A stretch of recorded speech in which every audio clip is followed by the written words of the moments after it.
If you missed out on parts of the Diddy trial but still want to keep up with the updates, no problem. You can catch all the updates right here. This video summarizes the full list of individual testimonies of those who have taken the stand in the Diddy trial so far, along with an explanation for each.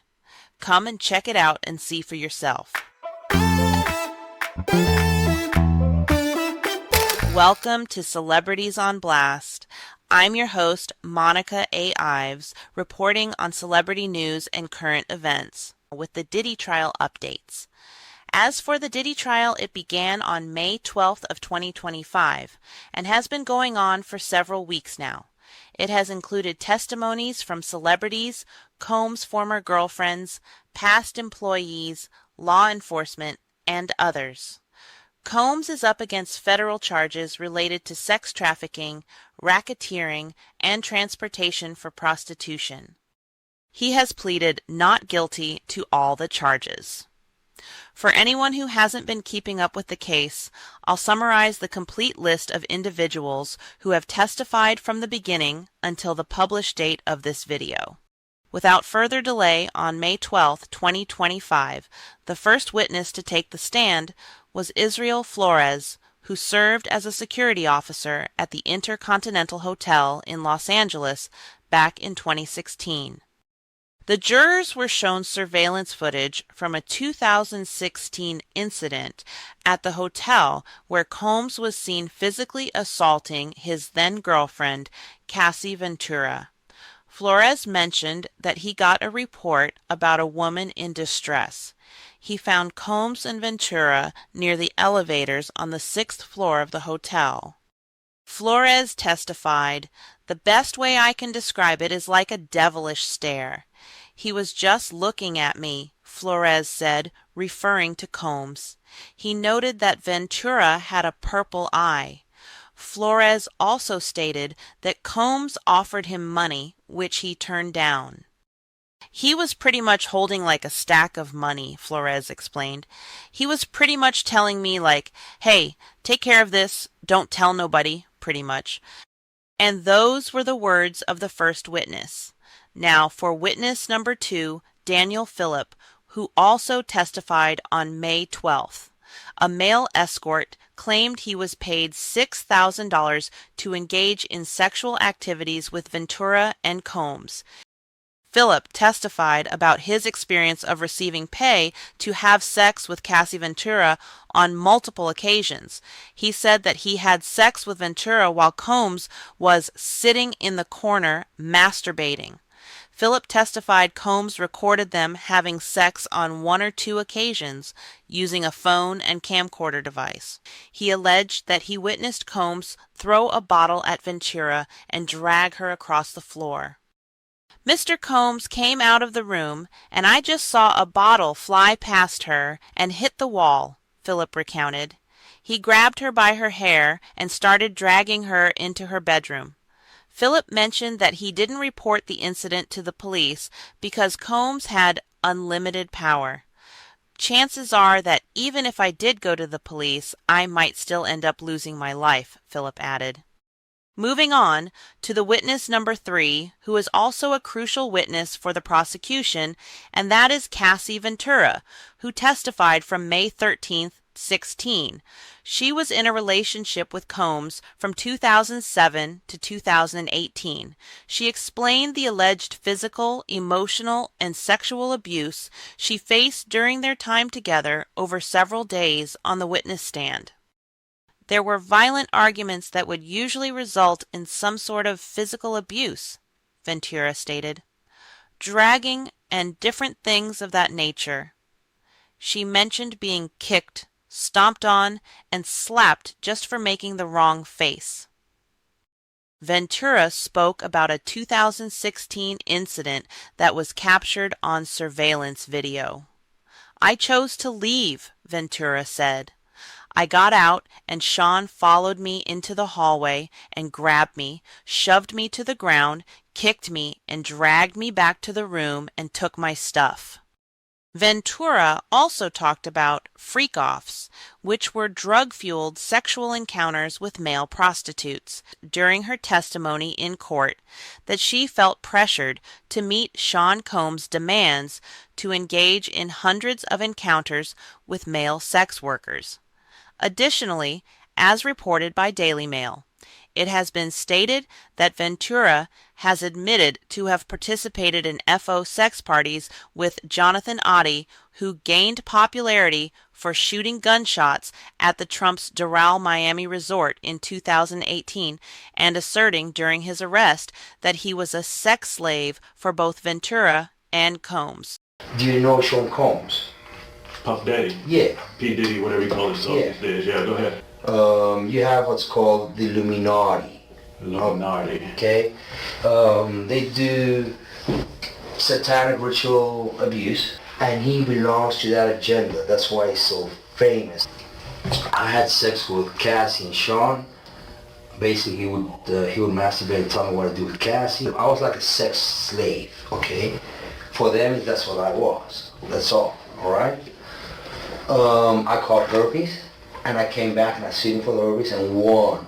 Furthermore, Ventura has expressed that she was pushed into a lifestyle that she did not desire for herself, which has led to her suffering from mouth sores, stomach pains, and urinary tract infections. She said she would try to speed things up by performing the sexual acts as quickly as possible. I felt pretty horrible about myself, Ventura said. I was disgusted. She alleged that Combs sexually assaulted her in 2018, stating that she cried during the incident, but Combs did not stop. I can't bear this anymore. The shame, the guilt, what's right is right and what's wrong is wrong, Ventura expressed. As the fourth day of Cassie Ventura's testimony was coming to a close, the presiding judge, Arun Subramanian, let Cassie Ventura leave the witness stand.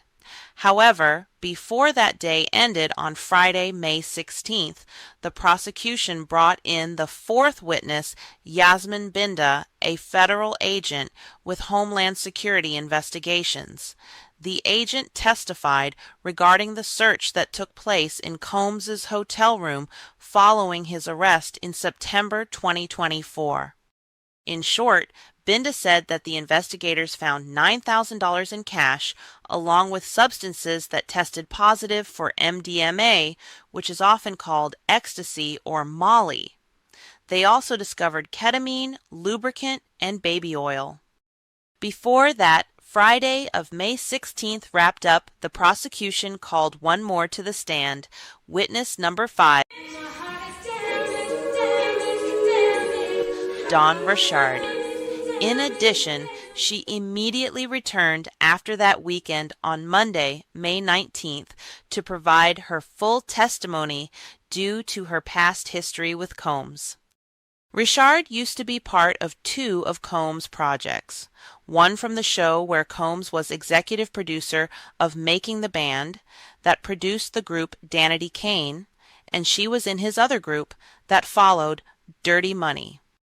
Richard testified that she saw Combs hit Ventura in the stomach at a restaurant back in 2010, while there were other stars around like Neo, Usher, and Jimmy Iovine. Richard explained that no one intervened. She also noted that she witnessed Combs lash out at Ventura while she was cooking eggs at Combs' home in Los Angeles. He came downstairs screaming, belligerent, Richard said. She said Combs took the skillet and attempted to hit Ventura with it.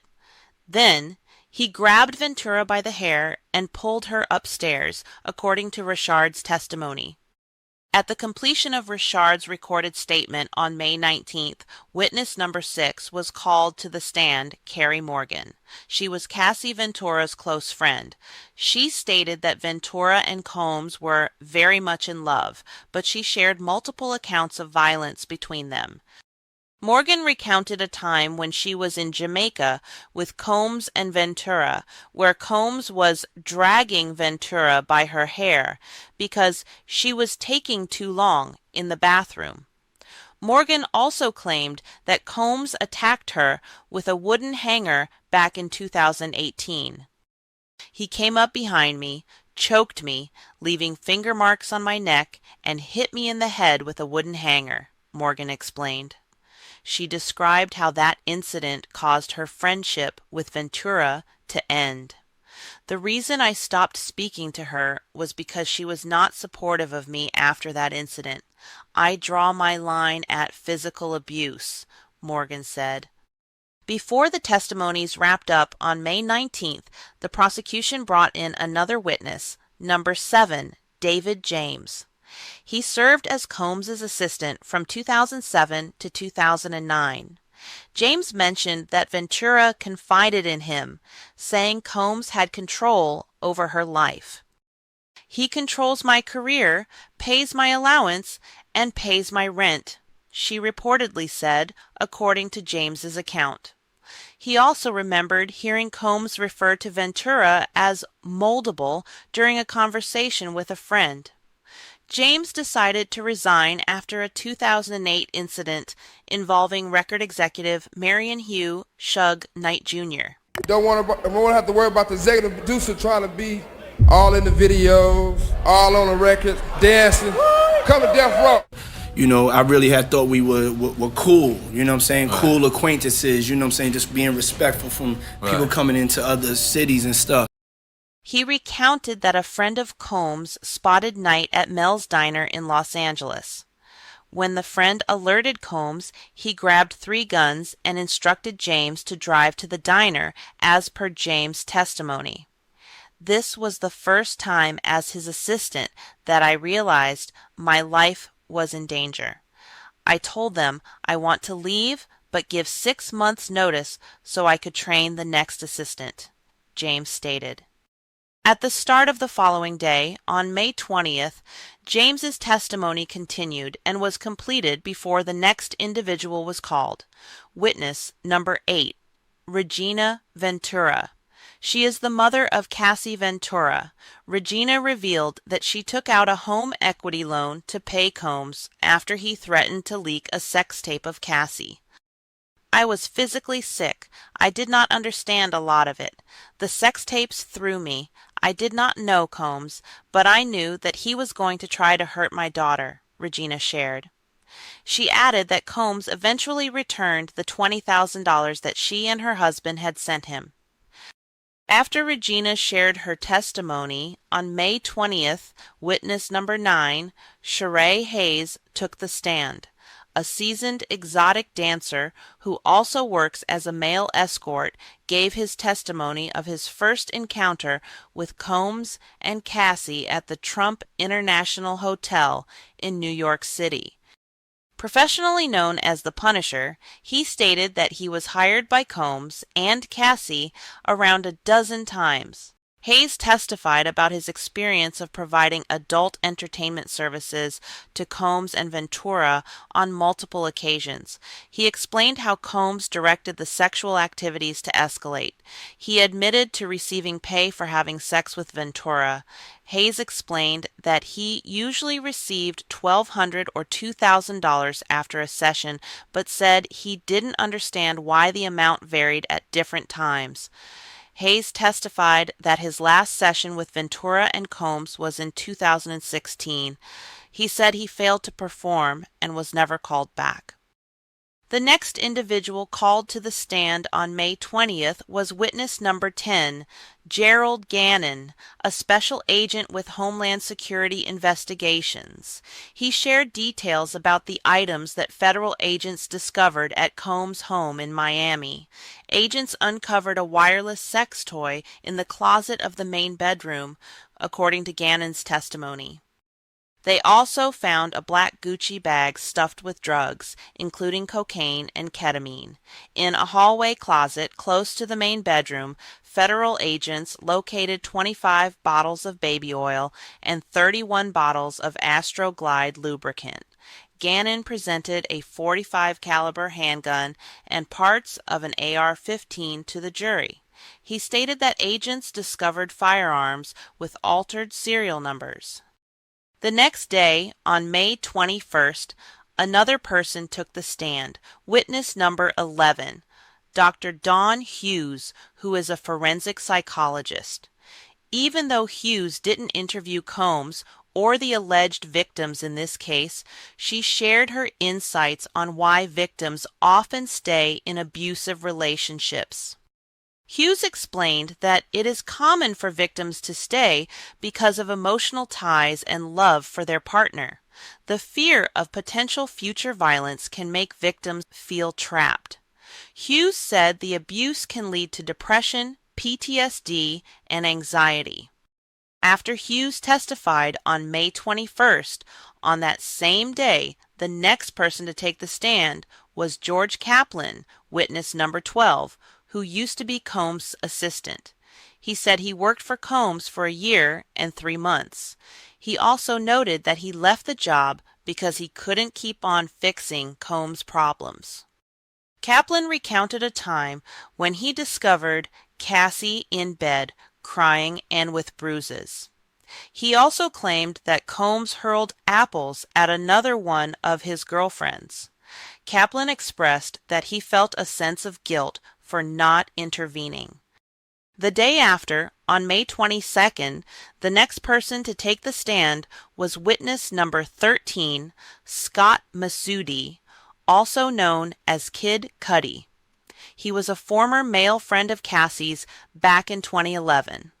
Masudi mentioned that he was unaware Cassie and Combs were still an item when he started seeing her. He claimed that Combs broke into his home in 2011 after finding out about his relationship with Cassie. In 2012, Mascudi's car went up in flames right in his driveway. Afterwards, he arranged a meeting with Diddy and met with him at Soho House to discuss it, but Diddy denied any knowledge of the incident. Mascudi expressed that Cassie was playing both Combs and him. The drama was spiraling out of control as an explanation for his decision to end things with Cassie. On the same day, May 22nd, witness number 14, Mila Morales, who works as a makeup artist, took the stand. She talked about an incident from 2010 where Combs supposedly assaulted Cassie in a hotel room. Morales mentioned that Combs walked into the room where Cassie was and she heard yelling and screaming before he left.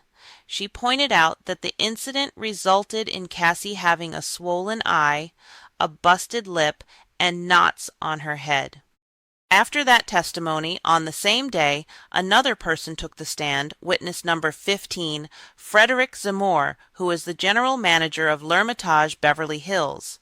He testified that Combs often stayed at the hotel. Zamore shared notes the hotel had on Combs, indicating he always spills candle wax everywhere and uses way too much oil, causing rooms to be out of order for deep cleaning after he leaves.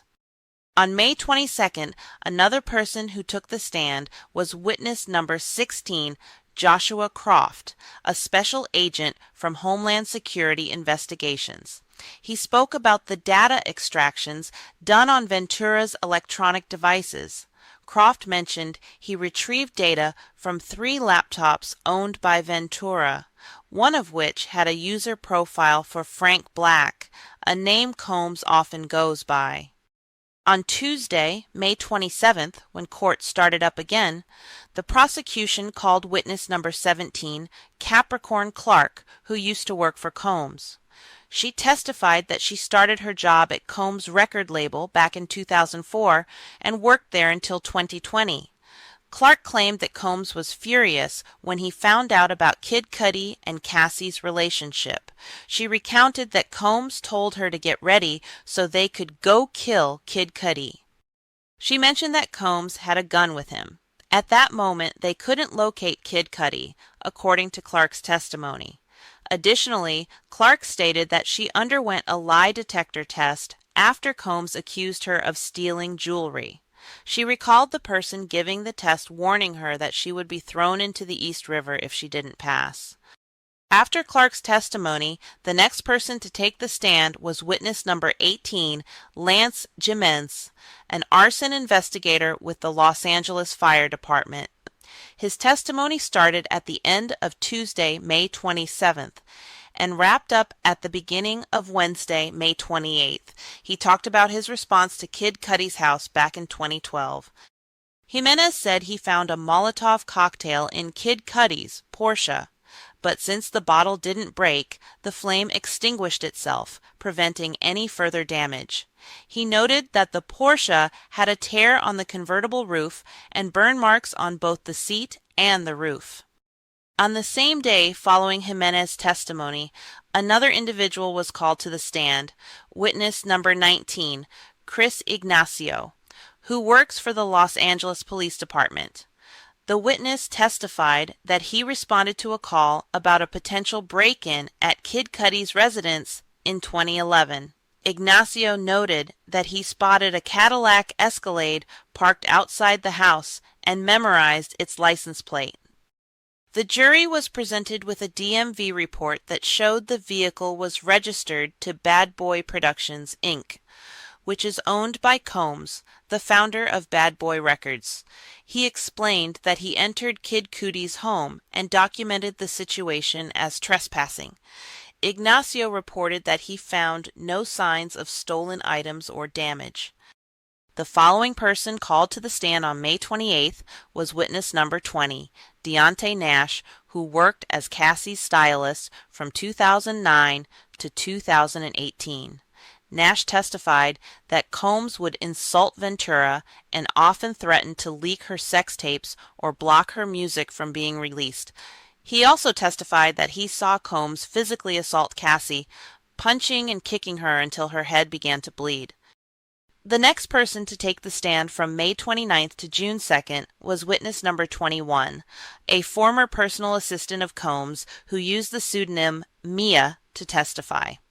She worked for Combs from 2009 to 2017. Mia described her time with Combs as chaotic and toxic, yet there were moments of excitement. The highs were really high and the lows really low. Puff's mood set the tone for everything, she explained. He threw things at me, pushed me against the wall, tossed me into the pool, and even hit me in the head. He sexually assaulted me. Mia is among Combs' alleged victims, and her experiences were first presented to jurors during the opening statements. She is viewed as a crucial witness for the prosecution. Mia recounted witnessing Combs assault Cassie on several occasions, including one incident at her own apartment. It happened so quickly, but it felt like time slowed down, Mia shared during her gripping testimony in the crowded courtroom. I saw him grab Cass, and I couldn't reach her in time. The bed frame was the sharpest I had ever seen, and he threw her, causing her to hit her head on the corner of the bed. Mia mentioned that she tried to jump on Combs' back to intervene, but he threw her against the wall instead. She revealed that she suffers from complex PTSD as a result of her time working with Combs, which has left her unable to hold a job. Following the completion of Mia's testimony on June 2nd, the next individual was called to the stand, witness number 22. Sylvia Oken, an employee at the Beverly Hills Hotel. She testified that guests have the ability to change the profile name used for hotel reservations. She noted that Combs used the aliases Philip Pines and Frank Black to book rooms at the hotel. On June 3rd, the next individual called to the stand was witness number 23, Eddie Garcia, who worked as the security supervisor at the Intercontinental Hotel in Los Angeles back in 2016. Garcia testified that Combs requested the removal of surveillance footage showing him assaulting Cassie from a server, along with a copy of the video, fearing it could ruin his career if it got out. He mentioned that he then talked to his supervisor, who agreed to handle it for $50,000. Garcia noted that he signed a non-disclosure agreement, NDA, that would impose a $1 million penalty if he violated it. According to Garcia, Combs later came back with a brown paper bag containing $100,000. He stated that he kept $30,000 for himself, gave $50,000 to a supervisor, and handed $20,000 to another security officer. On June 3rd, another person who took the stand was witness number 24, Derek Ferguson, the former CFO of Combs' company, Bad Boy Entertainment. Ferguson stated that he never witnessed anyone assisting Combs in committing crimes or violent acts. He was always working hard. His dedication to his work was incredibly high, and the effort he put in really motivated the whole team, Ferguson said, speaking about Combs. On June 4th, witness number 25, Frank Piazza, a forensic audio and video editor, testified. He stated that the Intercontinental Hotel's surveillance footage of the March 2016 incident where Combs is seen physically assaulting his former girlfriend Ventura was not manually altered. From June 4th to June 5th, another person testified, witness number 26, Brianna Bongolan, a close friend of Cassie. She accused Combs of holding her over the edge of a 17th floor balcony at Ventura's Los Angeles apartment around September 26, 2016. The defense claimed Bongolan was lying and presented hotel records indicating that Frank Black was booked at Trump International Hotel in New York City from September 24th to September 29th, 2016. Bongolan stated that while she doesn't recall every single detail, she has no doubt that Combs held her over the balcony. On June 5th, witness number 27, Enrique Santos, a forensic analyst, was called to the stand. He provided testimony regarding the extraction of data from 3 iPhones that belonged to Cassie as means of using certain screenshots for evidence. When asked, Santos confirmed that if a text message thread is captured in a screenshot, the capture date of the screenshot does not mean that's when the text message conversation occurred.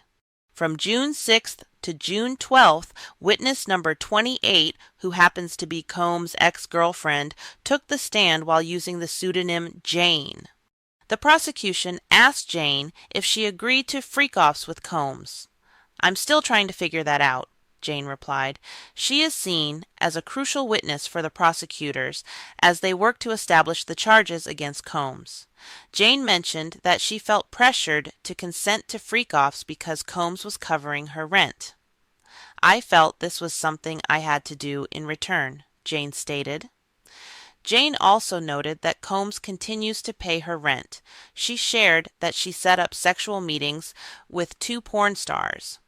When the prosecution inquired if she wanted to have sex with them, she answered no. "I wanted to impress my lover," Jane explained. Jane also remembered reading a lawsuit that Cassie filed against Combs in November 2023. She became emotional while describing that 3 specific pages in the complaint were a harrowing reference to what I was experiencing. June 13th. The next individual was called to testify, witness 29, Andre Lemon, a special agent with Homeland Security Investigations. He testified about the raid at Combs' Los Angeles residence last year. He reported that federal agents discovered 900 bottles of Astroglide and 200 bottles of baby oil. They also found 6 envelopes marked with the letter K, which tested positive for ketamine. Lemon stated that Combs had various firearms and ammunition in the house.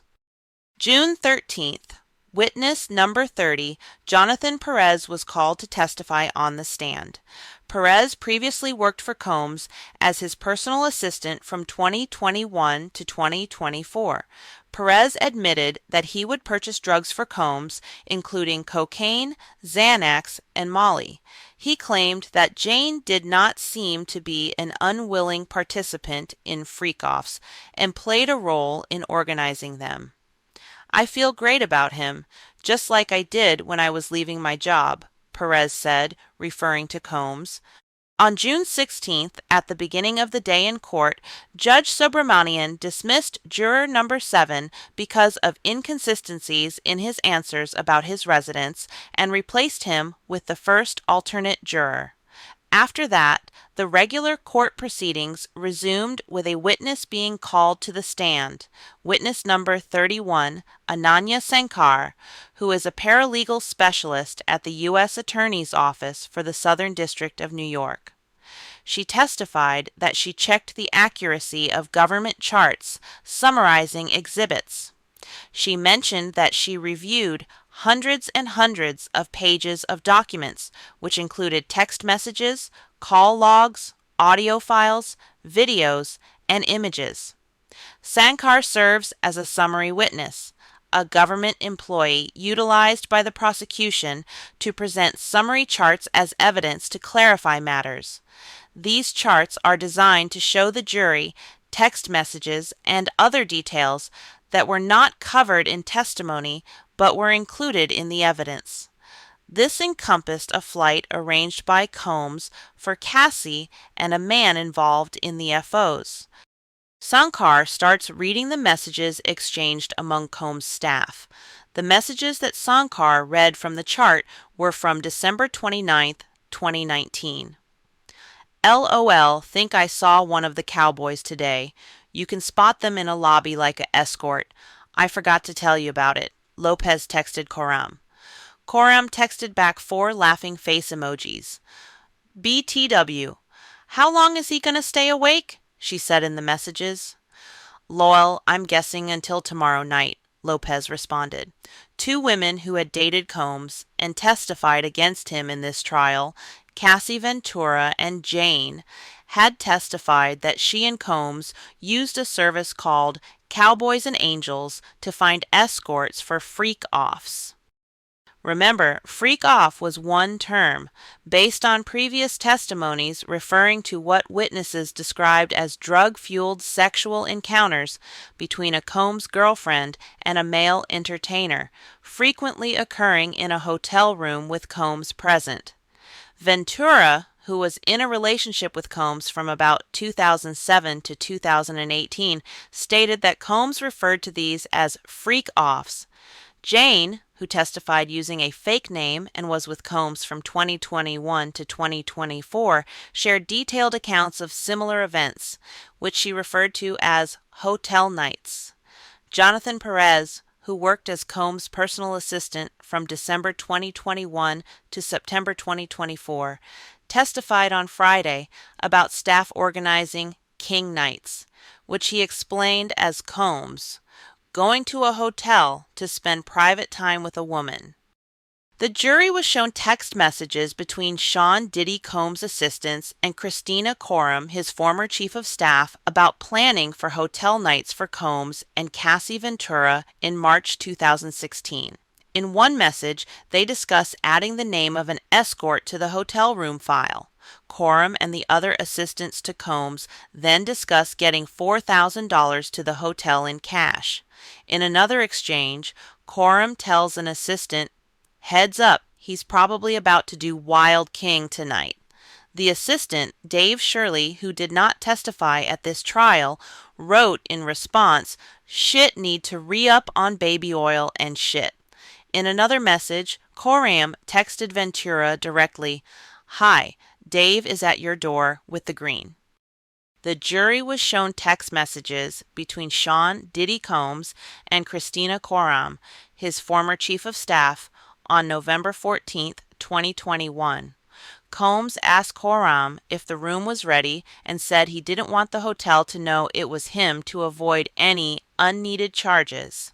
Coram responded that Combs should wait to go to the room until after Jane, who dated Combs from 2021 to 2024, and Joey get there.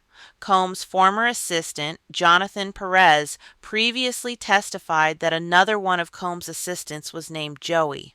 After Combs was in the room, Coram texted him, "Hotel called, Paul coming up." Jane previously testified that she and Combs would often have hotel nights with a man named Paul. The jury was shown messages that Christina Coram, Sean Diddy Combs' former chief of staff, sent to Jane and Combs between February 12th and 14th, 2022, discussing a hotel room. One of Coram's messages said, in part, "Your damage charges on the one hotel are always high." Coram later sent a message to Jane, who dated Combs from 2021 to 2024, telling her to ask them if they can bring up like 15 bath towels. Jane texted Coram saying that Combs always brought cash and asking if his security could bring around $5,000 to $10,000. Coram later texted Combs saying, "Jane asked if you could bring 5 to 10K cash. It's all in your safe." The jury continues to review texts brought up while Ananya Sankar, a paralegal specialist at the U.S. Attorney's Office for the Southern District of New York, is on the stand. The jury has viewed a series of messages between Sean Diddy Combs and his staff about buying drugs from a dealer called Guido. In one message thread from December 2021 between Combs and Christina Coram, then Combs' chief of staff, they discuss a package that Guido eventually drops off and Coram deals with. Coram also confirms in the thread that she's working on setting up a hotel room that Combs requested. In another thread, Fahim Mohammed, Combs' head of security, gets approval to pay Guido for thousands of dollars of drugs. One text references flour, which has been established at trial to be a reference to marijuana. That thread included Combs, Coram, Combs' accountant, and Mohammed. The jury viewed messages between Combs' former chief of staff, Christina Coram, and one of his security guards, Fahim Mohammed. It read with the following: "Puff, can you text Fa what you need him to pick up before his flight to Miami?" Coram said. Combs responded that he had already told her, and Coram said that he didn't give the final information. "Molly, 15 pills." Combs responded in part. The jury saw a message Mohammed sent to Combs, Coram, and Combs' account manager in April 2023. "Just gave 5K to Brendan for hotel," Mohammed said. The jury saw messages between Sean Diddy Combs' chief of staff Christina Coram and Cassie Ventura from May 2017. Ventura texted Coram WTF, and then Coram asked if she was okay. "No, but you should talk to him," Ventura responded. "No one deserves being dragged by their hair. I locked the door for my safety," Ventura said in the message. She added that she didn't have her belongings or any money. Coram responded that she would try to talk to Combs and help Ventura get her stuff. The jury listened to 2 recordings, which the prosecution says was found on Christina Coram's devices, of phone calls between Sean Diddy Combs and his then-girlfriend Jane, days after Cassie Ventura's lawsuit was filed in November 2023. The jury first heard the recorded calls during Jane's direct testimony. The messages came after Ventura's lawsuit, in which Ventura accused Combs of rape and physical abuse. In the calls, which Jane testified she didn't know were recorded, Jane and Combs talked about the lawsuit. The jury also saw photos that the prosecution says was recovered from Coram's device that showed messages on another phone. The photos were taken on December 28, 2023. "I don't believe the lovey-dovey stuff. You don't need to go there for me. I was confused and couldn't concentrate for 3 years and feel extremely exploited, heartbroken, and manipulated by you," one of the messages said, in part. "You're the only opportunist here. You exploited the F out of me. You win. 3 years of being used, and you had 3 years of fun with my body," messages in the other photo said. Jane previously testified she sent those messages to Combs. A few hours after the photos were taken, Jane texted Coram saying, in part, "He just threatened me about my sex tapes that he has of me on 2 phones. He said that he would expose me and send them to my child's father." The jury saw text messages between Christina Coram, Sean Diddy Combs' former chief of staff, and Combs' assistant, Brendan Paul. In the messages, Paul keeps Coram informed as he escorts Combs to Jane's house. Coram warned Paul that he might need King stuff potentially. While Combs is with Jane, Paul tells Coram he's just going with the flow. Coram says, LOL, okay, so basically he's lit.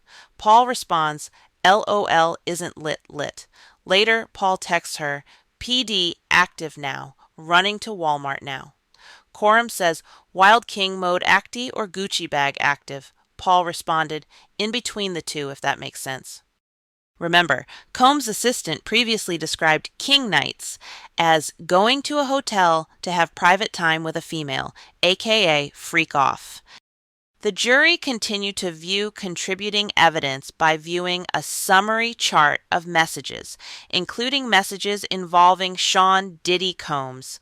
Mia, a Combs assistant from 2009 to 2017, who previously testified early in the case that Combs had sexually assaulted her on multiple occasions, and Combs' former security guard, Damian Butler, who goes by D-Rock.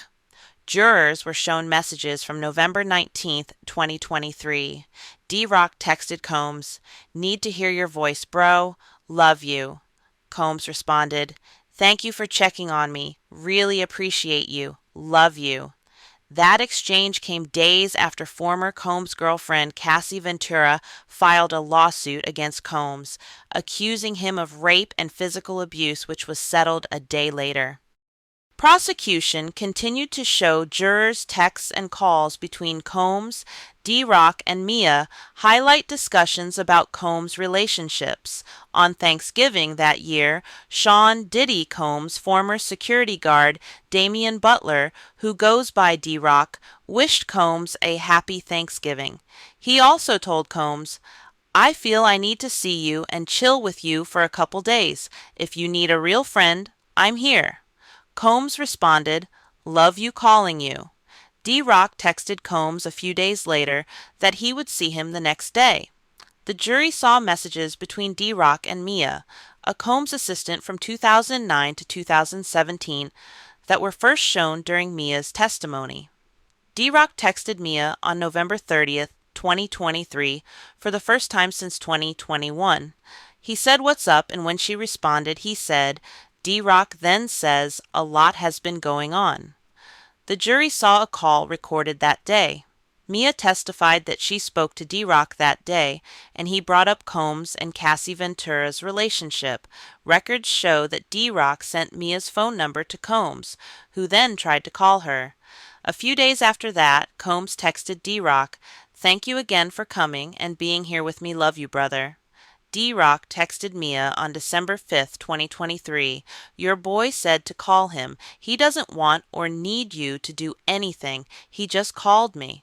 Then on February 2nd, 2024, D-Rock texted Mia, good morning, how are you doing? Did you ever speak to P? He called me a couple days ago. Records in the summary chart show D-Rock was in contact with Combs around this time. Then the jury continued to see a series of 2023-2024 texts between former Combs assistant Mia and Combs security guard D-Rock.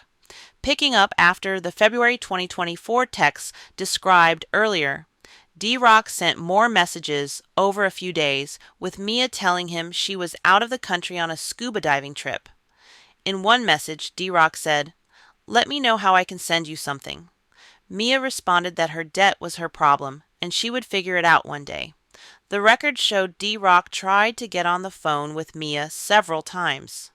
Hey bro, she hit me back, I'm trying to call her now, D-Rock texted Combs on February 4th, 2024. He also sent Combs a copy of a previous message Mia had sent him.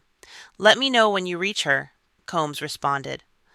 Later that day, Combs texted Mia, hey Mia, it's Puff. Let me know when you get 10 minutes to talk. Love. Over the following days, Combs tried to call Mia several times. Hey, I don't want to be blowing up your phone. Just needed to talk to you for 10 minutes. Just need my memory jogged on some things. You were my right hand for years, so I just to speak to you to remember who was even around me. And it would be good to hear your voice, but if you don't want to, all good. Just let me know. Love. Hope you're well. Combs texted her on February 7th, 2024. The same day, Combs sent D-Rock the same message he sent to Mia and told him it was the message he sent to her. I've been trying to reach her. She ain't picking up the phone, Combs said to D-Rock. D-Rock then tried to call Mia twice. Defense attorney Tenny Jericho cross-examination of paralegal specialist Ananya Sankar. Garagos read some messages in which Combs reached out to Mia, one of his former assistants. The messages showed that D-Rock told Mia that Combs wanted to speak with her and also told her that Combs didn't want anything from her. Garagos read a message Combs sent Mia on February 7th, 2024. Hey, I don't want to be blowing up your phone. Just needed to talk to you for 10 minutes. Just need my memory jogged on some things. You were my right hand for years, so I just to speak to you to remember who was even around me, and it would be good to hear your voice. But if you don't want to, all good. Just let me know. Love. Hope you're well. Geragos confirmed with Sankar that after that, D-Rock told Combs that Mia's number was ringing as if she was out of the country. She also confirmed that there are no records that suggest Combs called Mia again after that. While cross-examining Sankar, defense attorney Tenny Garagos pointed to a message exchange between Christina Coram and Jane around Valentine's Day 2022. In one of the messages, Jane, who dated Combs from 2021 to 2024, said, "I'm excited to surprise him." Jane later sent Coram, then the chief of staff for Combs, photos of a hotel room decorated with rose petals and heart balloons. Defense attorney Tenny Garagos pointed to a text conversation between Christina Coram and Jane, who dated Combs from 2021 to 2024 on February 25, 2023. In the messages, Coram twice asked Jane to call her and said Combs was pushing her to figure out plans. "My answer to him is no, and it is still no," Jane responded in part.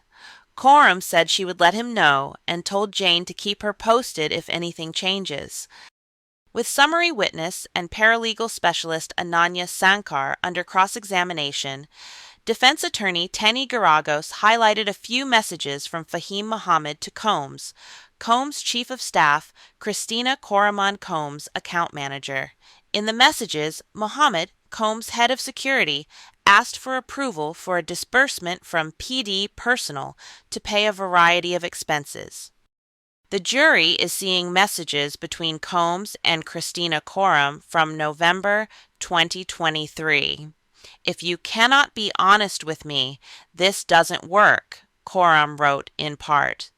"We all know what your kryptonite is and where you don't make the best choices." She said she felt like Combs was lying and said it wasn't sitting well with her. "Come take my phone," Combs wrote in response. Coram responded that it wasn't about his phone. She said if he was starting to lie, that will break me. Defense attorney Tenny Garagos finished her cross-examination of summary witness and paralegal specialist Ananya Sankar, who had completed her time on the stand. Another individual is called to the stand, witness number 32 Delessa Penland, a special agent with the U.S. Attorney's Office in the Southern District of New York. She is also another summary witness. Agent Delessa Penland guided the jury through a summary chart displaying the date, location, participants, and travel records for various meetings. Penland presented records to the jury that supported a December 2009 meeting between Sean Diddy Combs, Cassie Ventura, and an escort named Jules at the London Hotel in New York City. The records included those for flights and hotels for that weekend that were paid for with Combs' American Express card. The records showed that Combs paid for flights for Ventura and Jules and a room at the hotel. The jury was shown a travel invoice sent to Bad Boy Entertainment for a flight for Cassie Ventura from LA to NYC on October 10, 2012.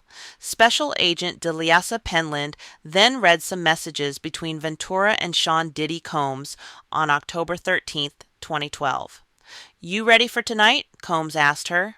Ventura responded, "Yes," but she needed to get something. "Man, you had all day, all day. It's always something," Combs wrote back in the messages. The jury then saw messages Ventura sent separately to two men discussing times to meet and giving them information for a hotel room in New York. The invoice for that hotel room was reserved under the name Janet Clark and paid in cash. One of the men texted Ventura in the early morning hours of October 14th, indicating he was in another room. The jury also saw the invoice for that room, which was reserved under the name Frank Black and paid for both in cash and with an Amex. Several videos recorded on October 14th were recovered from one of Ventura's devices. The jury watched some of these videos, but the public was not able to see them. The jury viewed text message between Sean Diddy Combs and Cassie Ventura setting up a freak-off with four men on January 2013 to celebrate Christmas. Combs texted Ventura, "Want to celebrate Christmas and have a freak-off tomorrow or Friday?" Ventura texted with the man who runs an escort service to arrange for one escort and personally texted with others to set up staggered arrival times on January 11th and January 12th, 2013. One of the escorts texted Ventura, "Hello, Star. This is Santiago. I hope we can do another voyeur encounter again, and I really want to do this again with you guys." The jury saw messages Cassie Ventura sent to a man called Dave on October 21, 2013, asking him to come to a hotel room around 1 a.m. Dave texted her, "Thanks LOL," around 8 a.m. the following day. Shortly before 8 a.m., Ventura texted another man, Daniel Phillip, asking him to wait a few more minutes. On October 22, 2013, Ventura texted Combs, "You didn't film anything on your phone, RT?" "No," Combs responded. "No way." At this point in the case, the jury viewed, for the first time, actual video footage of the explicit sexual encounters. Before this, they had only seen still images and listened to audio recordings of the events. The jury watched clips from three videos made in October 2012, October 2014, and December 2014, which lasted just over 2 minutes in total. Jurors, the judge, the witness, and the involved parties wore headphones. The lawyers did not see the videos because the monitors were visible to the gallery where the public and press were seated. Most jurors kept a serious expression while the explicit videos were shown. One female juror covered her hand over her eye, while another appeared to give a cringe-worthy type of reaction. Following the next day, Judge Aaron Subramanian reprimanded defense attorneys and prosecutors this morning over an article that he said revealed details of a sealed proceeding held Friday. Subramanian said, "Well, someone is lying," after lawyers from both sides said they didn't know who could have leaked the information. Defense attorney Mark Agnifilo said he learned of the article when the government sent it to the defense yesterday. One or more people in this courtroom, or the designated people who were here on Friday, flagrantly violated this court's orders, the judge said. Subramanian said he'd be investigating and threatened to punish any violations, citing his order that threatens punishment as severe as criminal contempt or sanctions.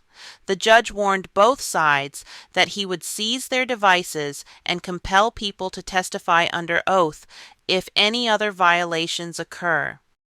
Following the meeting with the judge and the lawyers on that same morning of June 17th, Brendan Paul, who was Combs' former assistant, was supposed to testify. However, this did not happen as planned because he invoked the Fifth Amendment while on the stand. Consequently, Judge Aaron Subramanian proposed to sign an immunity order that would require Paul to testify. Before Brendan took the stand, Delisa Penland, a special agent from the U.S. Attorney's Office, who had testified the day before, finished her testimony that morning of June 17th.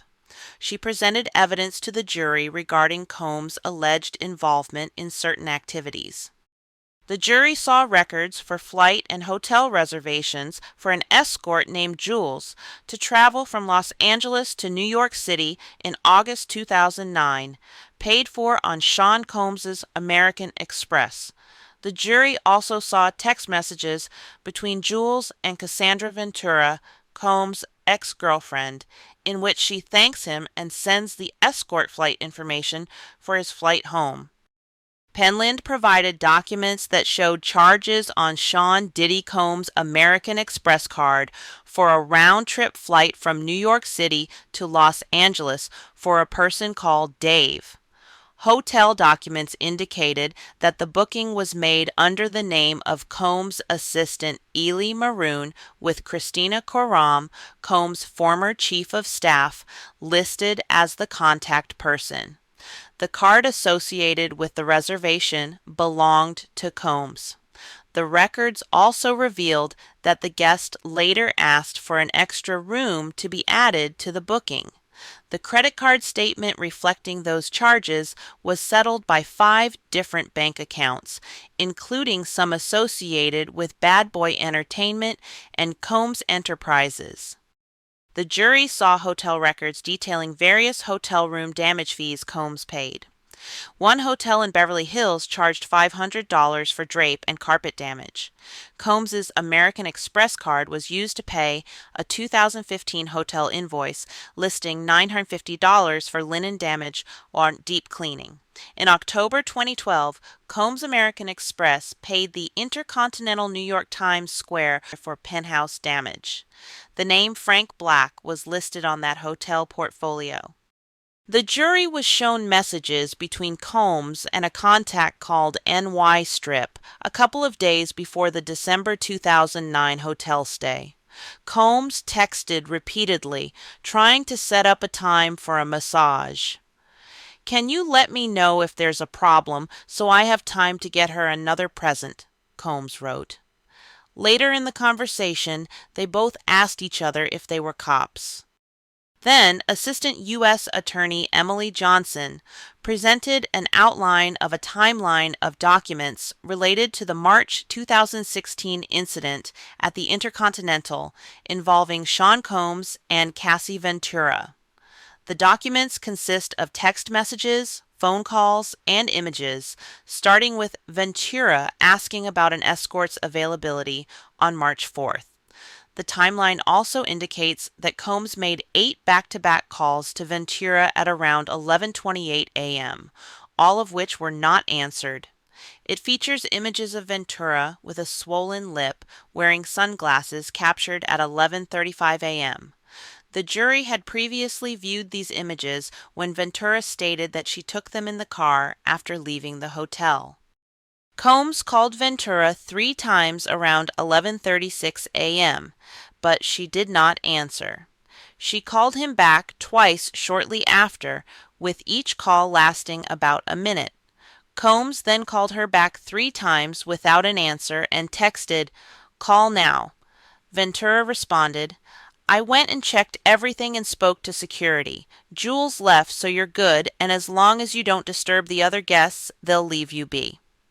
Combs called her twice again shortly after, and she didn't answer. He then texted her, "Call me now, and call me, the cops are here." Combs called her 3 times at 12:08 p.m. shortly after sending the message. The first call lasted 18 seconds, while the other 2 were not answered. At 12:09 p.m., Ventura called Combs' former security guard, Damian Butler, who goes by D-Rock, for 22 seconds. Combs texted Ventura, You gonna abandon me all alone? And called her again twice with no answer. Call me PLS. He texted her at 12:10 p.m. I have a premiere Monday for the biggest thing I've ever done in my life. I have a black eye and a fat lip. It was time for me to go. You are sick for thinking it's okay to do what you've done. Ventura texted him. Please stay far away from me. Both Combs and D-Rock called Ventura after that message, and she didn't answer. Ventura called D-Rock back, and they were on the phone for less than 2 minutes. Call me, Combs texted Ventura. Help. Combs called Ventura multiple times over the next 10 minutes, with Ventura answering once for about 34 seconds. During that time, Ventura also called D-Rock twice. I'm about to be arrested, Combs texted her at 12:19 p.m. Thanks. He called her again before texting her, If you don't pick up, you'll never hear. Sick my voice again. Combs called Ventura 5 more times in the next half hour, but none of the calls were answered.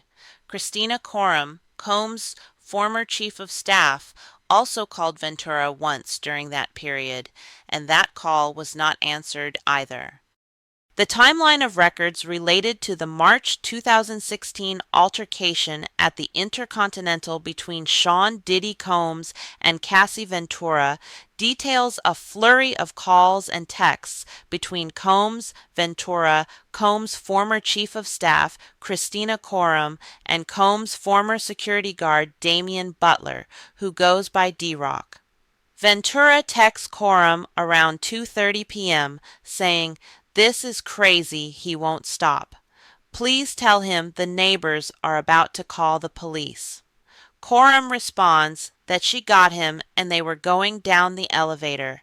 D-Rock said to Coram, Tell him he needs to get out of there before they call the police. Ventura and her former best friend, Carrie Morgan, both testified that Combs went to Ventura's apartment after Ventura left the hotel. Ventura texted Coram, Please take away whatever keys he thinks he has. Coram texts D-Rock that she got him back to his Los Angeles home around 3 p.m. After more unanswered calls from Combs to Ventura, Coram texted her, Talk to him. He promised me he won't go back over if you will just talk to him for 5 minutes. And, sorry, don't want to be in the middle. Just don't want him to go back over. Between 4:49 and 5:15, calls between Combs and Ventura connect for 18 and 10 minutes. Ventura and Combs' assistant Ely Maroon were on 2 calls starting around 5:30 p.m. Shortly after that, there were about 4 calls between Ventura and Combs.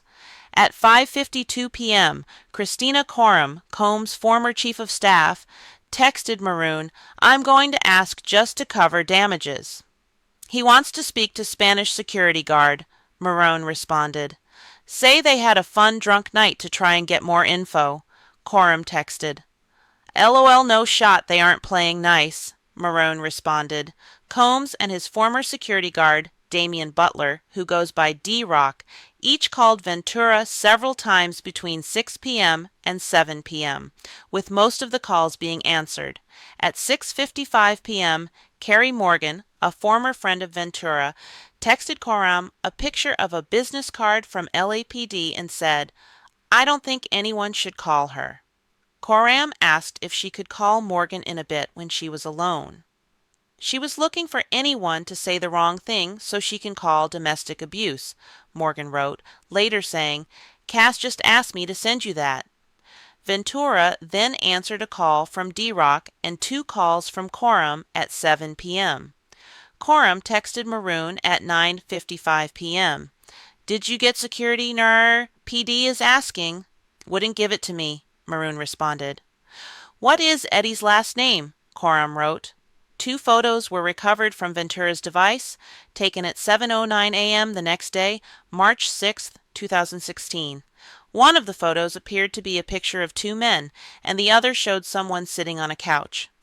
Combs texted D-Rock, How is she? At 9:32 a.m. She's okay, she's eating breakfast. Her face don't look bad. She good. D-Rock wrote. He said Ventura was smiling and laughing and suggested Combs call her or call the house. Records show messages between Cassie Ventura and others planning her fitting on March 6th. The timeline shows the photo first shown during Ventura's testimony, in which she's wearing a gown and sunglasses during a fitting. On the morning of March 7th, Ventura texted Combs, "This was supposed to be a really exciting day for me, and I wish I could just crawl in bed and stay there until I look better." The timeline shows a series of calls between Combs and former Intercontinental Security Guard Eddie Garcia on March 7th. The timeline also shows a photo of Garcia's license taken at 2:21 p.m., recovered from former Chief of Staff Christina Corum's phone. Garcia previously testified that he met Combs to exchange the video footage for $100,000 that afternoon, and while he was there, he signed a non-disclosure agreement and Corum took a photo of his license. Starting around 2:30 p.m. that day, Ventura called Combs' former security guard Damian Butler, who goes by D-Rock, and her apartment building, the Comstock. D-Rock then called her, and the call connected for less than a minute. Ventura then texted Morgan, "I should have sued LOL." "Totally," Morgan responded. Combs called Ventura again for about a minute later that afternoon. On March 7th, Combs called Garcia twice, with the second call connecting for about a minute and a half. Two photos on Ventura's phone taken later that evening showed her and Combs together. Garcia called Combs on March 8th for about a minute, and Combs called him later that night, but the call went to voicemail. Combs called Garcia again the next day, and Garcia called him back later and the call connected. Then on March 25th, Combs called Garcia for about a minute. On cross-examination, defense attorney Tanny Garagos questioned Delisa Penland, a special agent with the U.S. Attorney's Office for the Southern District of New York, on the lists of individuals associated with the meetings in the charts. She said there could have been other people present, but if I did not have the evidence, their name is not in this chart. It does not have the name of every potential person that was at this gathering, Penland testified. Geragos read a series of messages between Sean Diddy Combs and Cassie Ventura from different points in time when Ventura wrote sexually explicit messages to Combs, and in one instance told him she's always ready to freak off. After reading each message, Garagos then asked the special agent to confirm the message wasn't included in the government summary chart pertaining to Ventura. Some of the messages Garagos flagged were dated around the time of meetings between Combs, Ventura, and escorts that are listed on the chart. Garagos pointed to a meeting in late July 2012 that listed Ventura's name but not Combs on the summary chart. Penland confirmed that she didn't see messages between Combs and Ventura related to that meeting, but she saw messages between Ventura and a contact called Islander LA. In that text conversation, Ventura asked if he was available and told him to come as soon as he could because she had a flight to catch. Defense attorney Tanny Garagos reviewed messages previously entered into evidence in which Cassie Ventura expressed that she wanted to freak off or discuss planning freak-offs with Combs and escorts. Garagos has asked Special Agent Penland multiple times whether she reviewed entries in the government's summary charts to ensure there were complete message threads included in the chart about gatherings between Combs, Ventura, and an escort.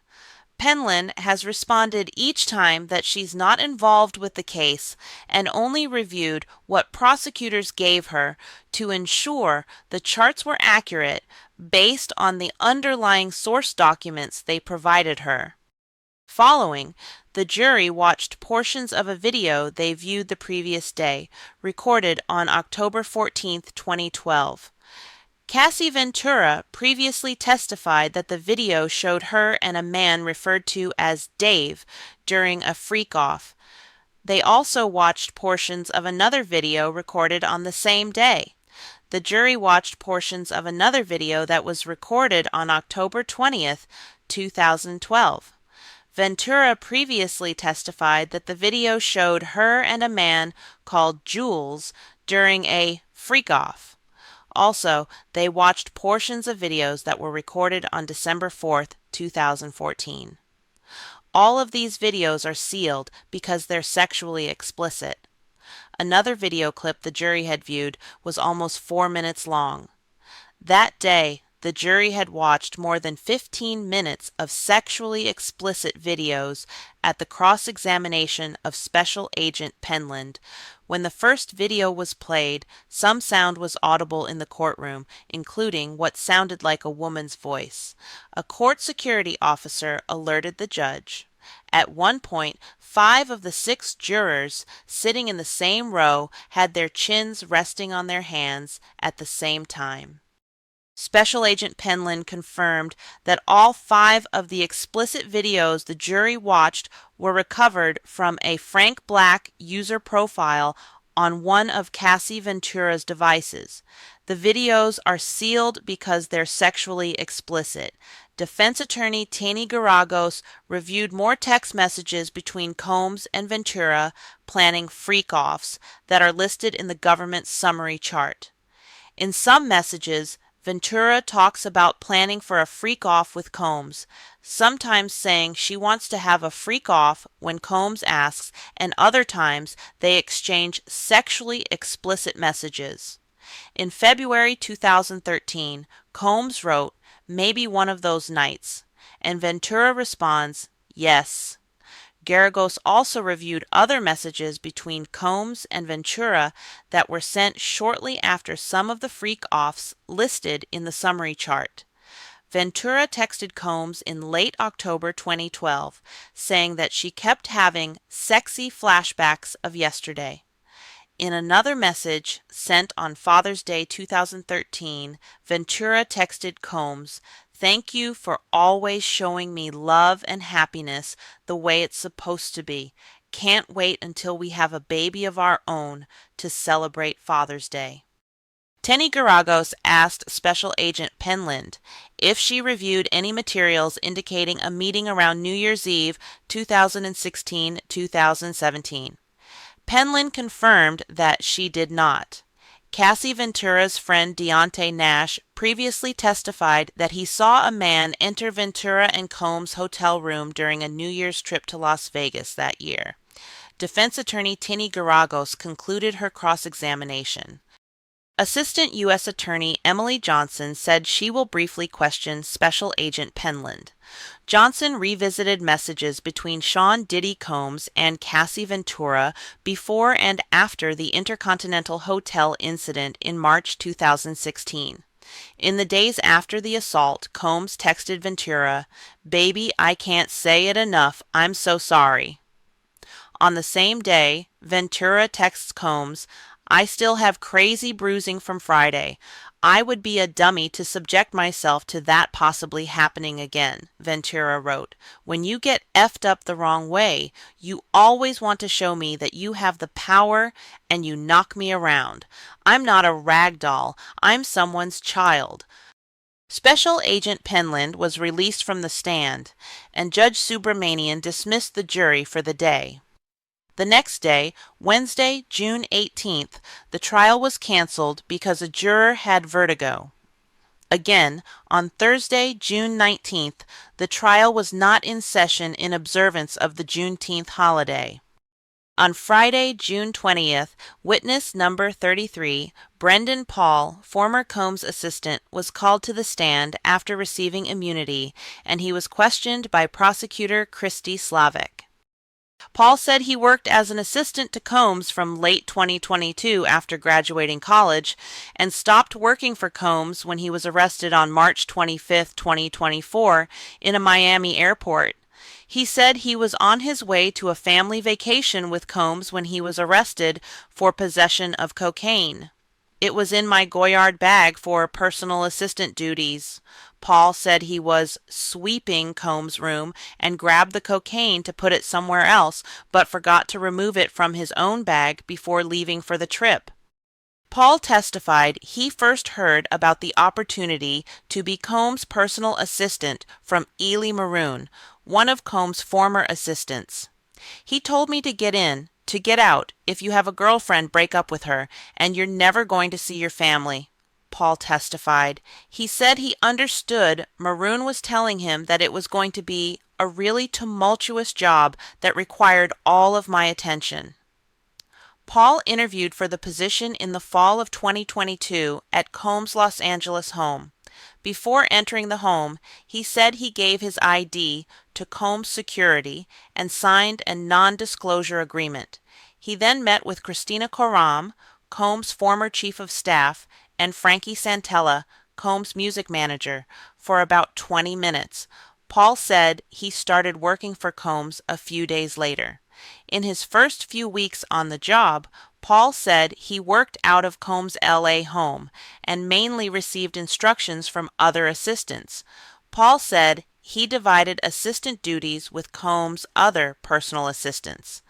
Paul testified he helped handle Combs' travel logistics and packing, and helped Combs with his fitness workouts, meal plans, and music-related needs. Paul also said he would pack marijuana joints in Combs' garage. Paul said he typically worked between 80 and 100 hours a week. He said would usually work between 4 to 6 days a week, but he was always on call. His starting salary was $75,000 a year, he testified, and he later got a raise to $100,000. He testified he was paid by Combs Enterprises. Paul said he traveled frequently for work. He flew with Combs on his private jet 3 or 4 times, but he said he usually traveled separately so he could get there early to set up his rooms. So when you walked in, everything was seamless, and he had everything he needed. Paul said sometimes other employees, like stylists and photographers, would travel early with him as well. When he traveled for work, Paul said Combs' travel manager would book his travel.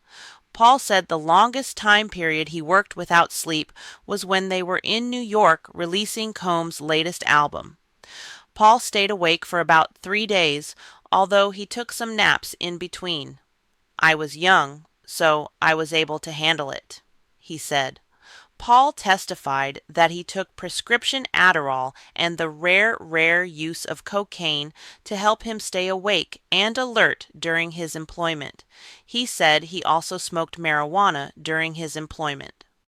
Paul testified that his mission was to make sure Sean Diddy Combs was always happy. He said that Combs told his assistants they should operate like SEAL Team 6. Paul said Combs fired him 2 or 3 times, and he testified about one incident that sticks out in his memory. In late October or early November 2023, Paul testified that he forgot Combs' Lululemon fanny pack when he wanted to go for a walk. That's when Combs told Paul, "I don't want to see your face, and call KK and tell her you're fired," Paul said. Paul recalled that Combs' former chief of staff, Christina Coram, told him to lay low. Soon after, she sent Paul to set up Combs' London hotel room around Combs' birthday that year. Combs never discussed the incident with him again. Paul also said it wasn't a thing to talk to human resources about any issues. He said if anyone had an issue, they went to Combs or Coram.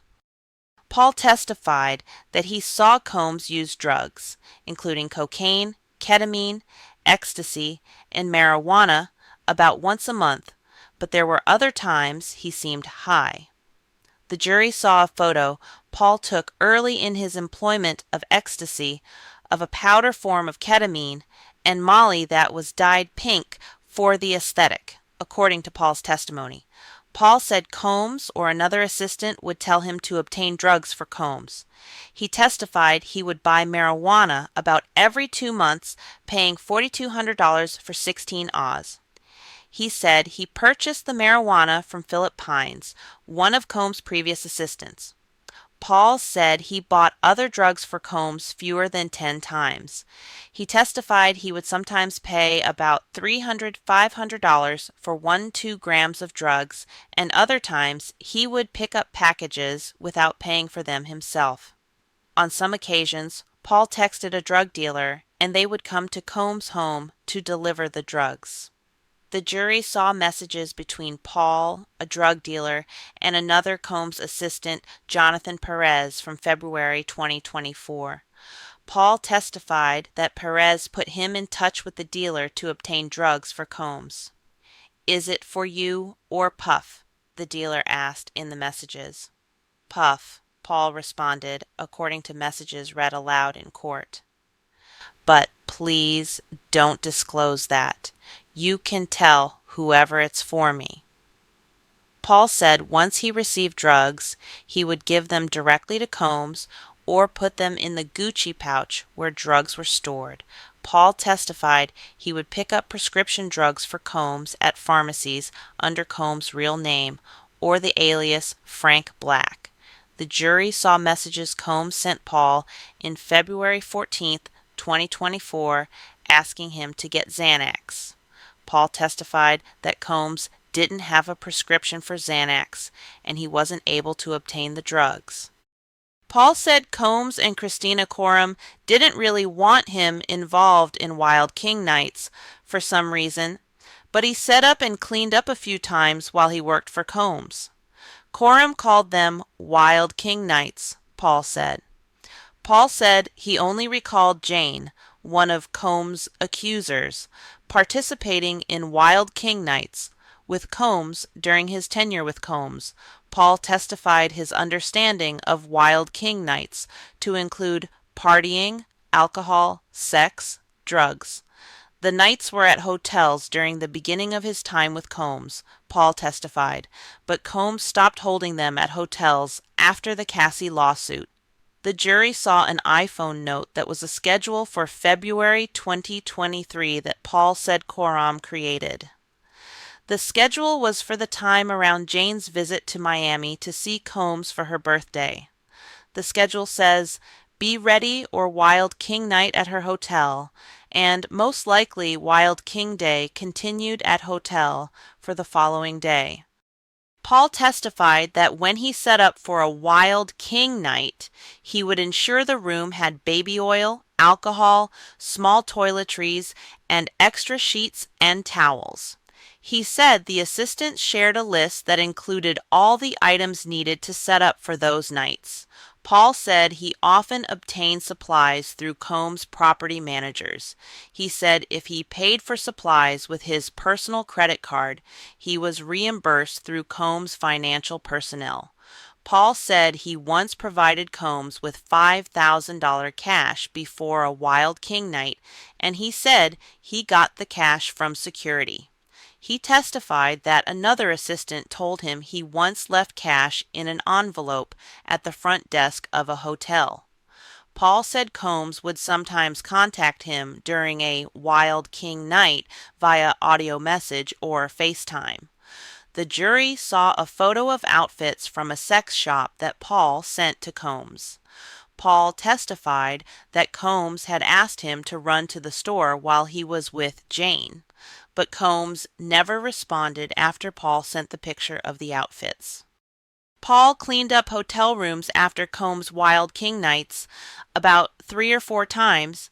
He testified the rooms were in disarray, and he would put towels and sheets into a pile and throw out empty bottles of baby oil and liquor. Paul said he wore gloves during the cleanup for sanitary reasons. One time, Paul saw a white powder that he believed was drug residue, he testified. The jury saw a photo of a hotel room with sheets covering the furniture. Paul testified that he sent the photo to Combs' travel manager to give her a heads up that there might be some damage charges. The jury saw a selfie of Sean Diddy Combs, his former chief of staff Christina Coram, and his former assistant Brende Paul on a private jet taken on March 25, 2024, before Paul was arrested for cocaine possession at the Miami Opa-locka Executive Airport. They were about to take off on a flight to the Bahamas for a vacation with Combs' family, Paul said. Paul testified he hasn't seen or spoken to Combs basically since that photo was taken. Paul didn't tell law enforcement that the cocaine wasn't his that day. When asked why, Paul said loyalty. Paul testified that the charges against him related to the incident were dropped because I have a really good lawyer. He's completed over 20 drug classes and submitted random drug testing, Paul said. Defense attorney Brian Steele started his cross-examination of Sean Diddy Combs' former assistant Brandon Paul by asking him about his background. Steele mentioned that Paul walked on to the Syracuse University basketball team. Paul confirmed that he works hard and strives for perfection. He said he was willing to work long hours for Combs and learned from the exposure he got to the music industry through Combs. Paul confirmed that handling drugs was a minor part of all the work he did for Combs. "You were not some drug mule, right?" Defense attorney Brian Steele asked. "Absolutely not," Paul responded. Paul said that he believed the drugs he obtained were just for Combs' personal use. Steele asked if Paul thought Wild King nights were also personal for Combs. "I considered it to be like an escape," Paul testified, confirming that he believed it was Combs' personal time to be alone with Jane. Paul testified that he often spoke with Jane, one of Combs' accusers, before a Wild King night and almost every time afterward. He confirmed that he never saw anything that made him think she was hesitant or not a willing participant. During cross-examination, defense attorney Steele asked former Combs assistant Brendan Paul about his arrest on March 25, 2024. Paul confirmed his arrest was for a small amount of cocaine for Combs' personal use that Paul had accidentally left in his travel bag. Neither Combs nor Chief of Staff Christina Coram asked him to travel with the cocaine, Paul testified.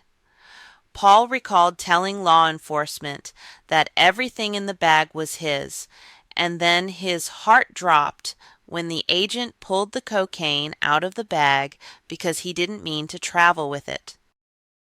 Defense attorney Brian Steele asked Brendan Paul, a former assistant for Sean Diddy Combs, if he would work for a criminal. "Absolutely not," Paul testified. Steele asked Paul if he felt indebted to Combs for all the experience he received working for him. "I guess what do you mean by indebted?" Paul responded. Steele asked if Paul had learned a lot from Combs, and Paul confirmed he had. Steele then asked if he had good experiences working for Combs. "For the most part," Paul responded. Steele's cross-examination is over, and prosecutor Christy Slavic will question Paul on redirect soon. U.S. Attorney Slavic asked Paul what he believed was taking place during Wild King nights. "There was sex happening and partying," Paul responded. Paul confirmed that he was not present in the hotel rooms, so he did not know definitively if anything illegitimate was happening. "Sitting here today, how do you feel about Mr. Combs?" Slavic asked. "It's complicated," Paul said before he was excused from the witness stand. U.S. Attorney Emily Johnson showed the jury text threads between Ventura and Combs. A text message thread between Combs and Ventura from March 12 and 14, 2017 had stated the following. Combs sent Ventura a hotel room number and then told her to call him. Hours later, Ventura texted him, "WTF really? I think it'll always be black and white. You threw out all of my S blank blank T." In later messages, she said, "You best my head in," later correcting it to beat. "You're crazy," Combs responded. Let's stop talking you dead wrong, flipping on me for what? Ain't flipping. I can come back so we can talk, but you know I fight, Ventura texted him. In later messages, Combs said, "So we're clear this time? We're taking a break? This is really how you want to leave this? You sure?" "No, I just don't want to be beat down for being defiant or ever," Ventura responded. "You treat me and make me feel like I don't matter." "You started all of this," Combs wrote in part. "I guess I'm not down with abuse. It doesn't make sense to me," Ventura texted him. She later wrote, "You hit me in my head 2 good times. That didn't make me feel good. I know I'm not crazy. I'm hurt. You have disrespected so much in last 12 months," Combs responded in part. "Wow, you think you talking to on sick of your little F boys. They can have you with that S blank blank T I'm not taking no more." Later in the conversation, Combs asked Ventura if she had ever gotten numbers for female escorts. Ventura texted Combs on March 18, 2017, "You're at a point in your life where you want to party and have good time, and I have to focus or I'll never become anything." She also wrote, "I had so much fun in Miami, then I realized I opened the door to that being my sole purpose in seeing you. I knew if I said no to it in New York, it would have been a problem," she continued. "You treat me like a hooker, to be honest. You always want to call one, and you have one. This hooker has been here for 10 years. Combs responded, "Wow. Please don't play victim. If you can go to our last messages, that's all you wanted, and that's why I was upset," Ventura wrote. "I love our FOs when we both want it." Assistant U.S. Attorney Johnson showed the jury a text thread between Ventura and Combs from May 6, 2017. Ventura said in part, "You get effed up, you drag me down the hall by my hair. I'm 30 years old, this isn't play anymore." She also said, "I was scared of your rage. I talk out of line sometimes, and I do apologize, but that doesn't mean I don't love you, and your love shouldn't equate to what you do for me. Physicalities take it somewhere else. Boris had to tackle you, Puff. That's not love, that's possession. I have bleeding cuts."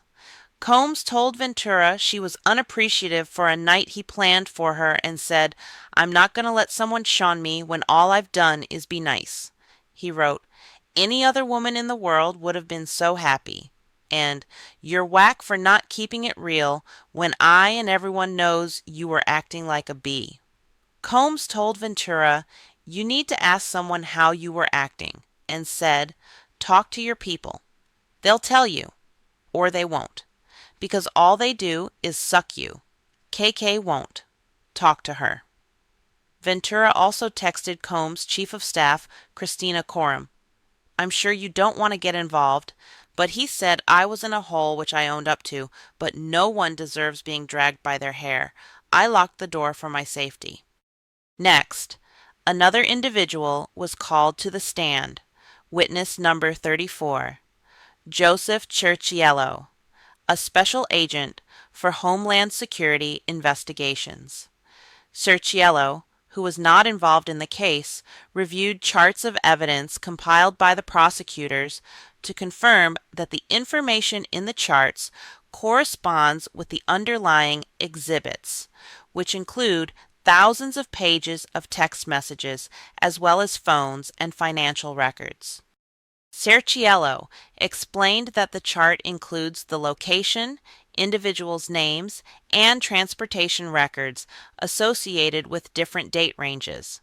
The Homeland Security agent reviewed charts of evidence compiled by the prosecutors to confirm that the information in the charts corresponds with the underlying exhibits, which include thousands of pages of text messages, as well as phones and financial records.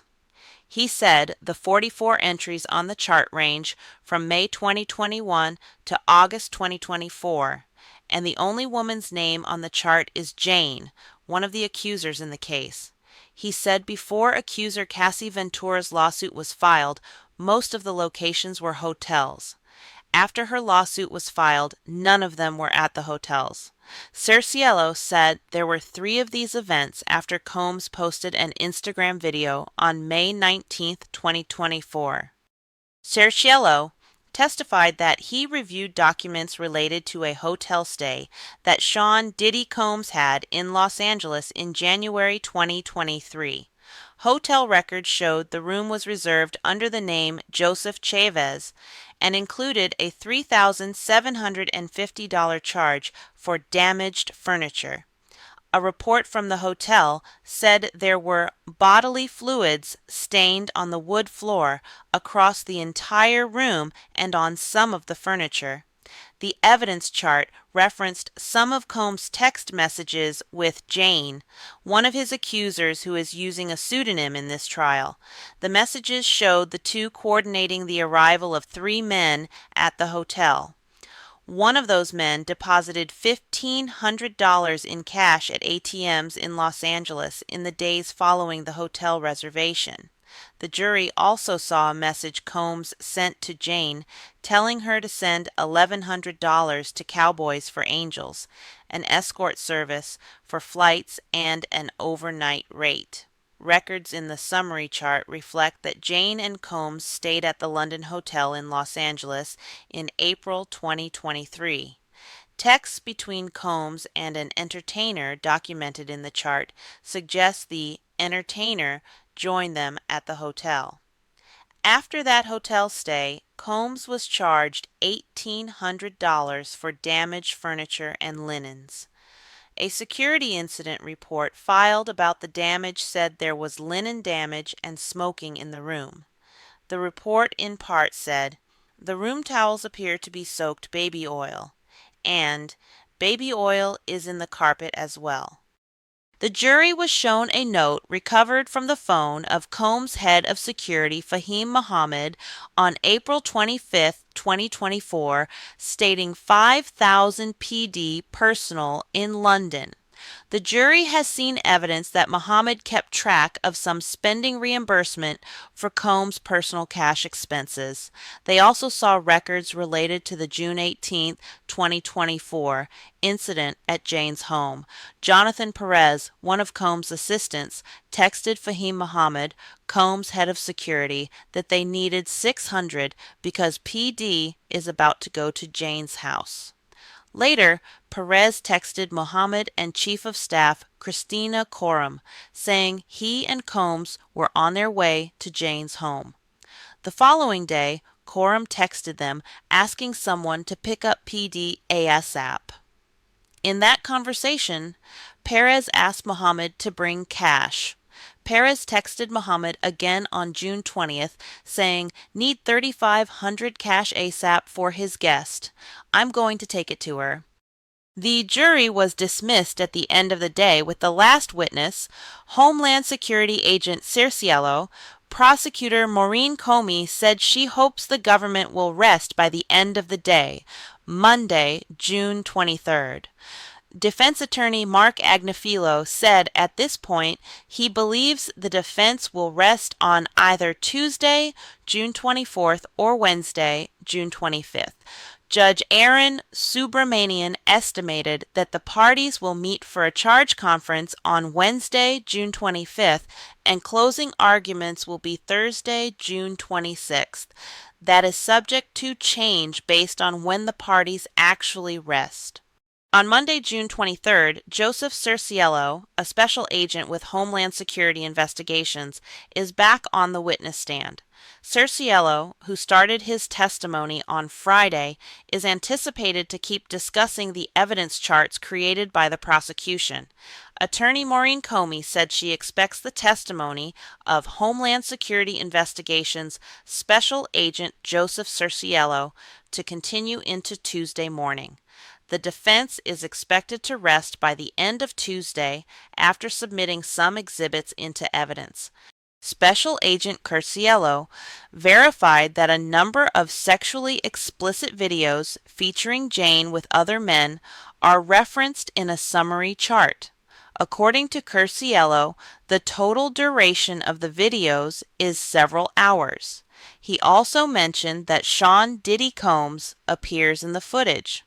The jury is currently watching excerpts from the videos while using headphones. The videos remain sealed, preventing the public and press from viewing them. The jury viewed at least 13 clips of sexually explicit videos recorded in November 2021, December 2021, February 2022, August 2022, and October 2022. They watched over 12 minutes of this footage. Jurors listened through headphones while viewing the clips. The public and press are not allowed to see the videos, as they are sealed. The panel viewed the videos after Joseph Curciello, a special agent from Homeland Security Investigations, testified and referred to a summary chart created by the prosecution.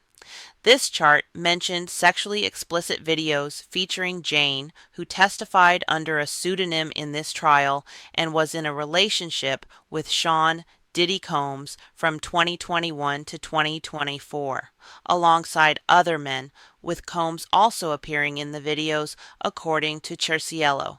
Cerciello stated that the chart lists several other explicit videos that the jury did not watch. He confirmed that around 50 explicit videos were recorded between December 17, 2021.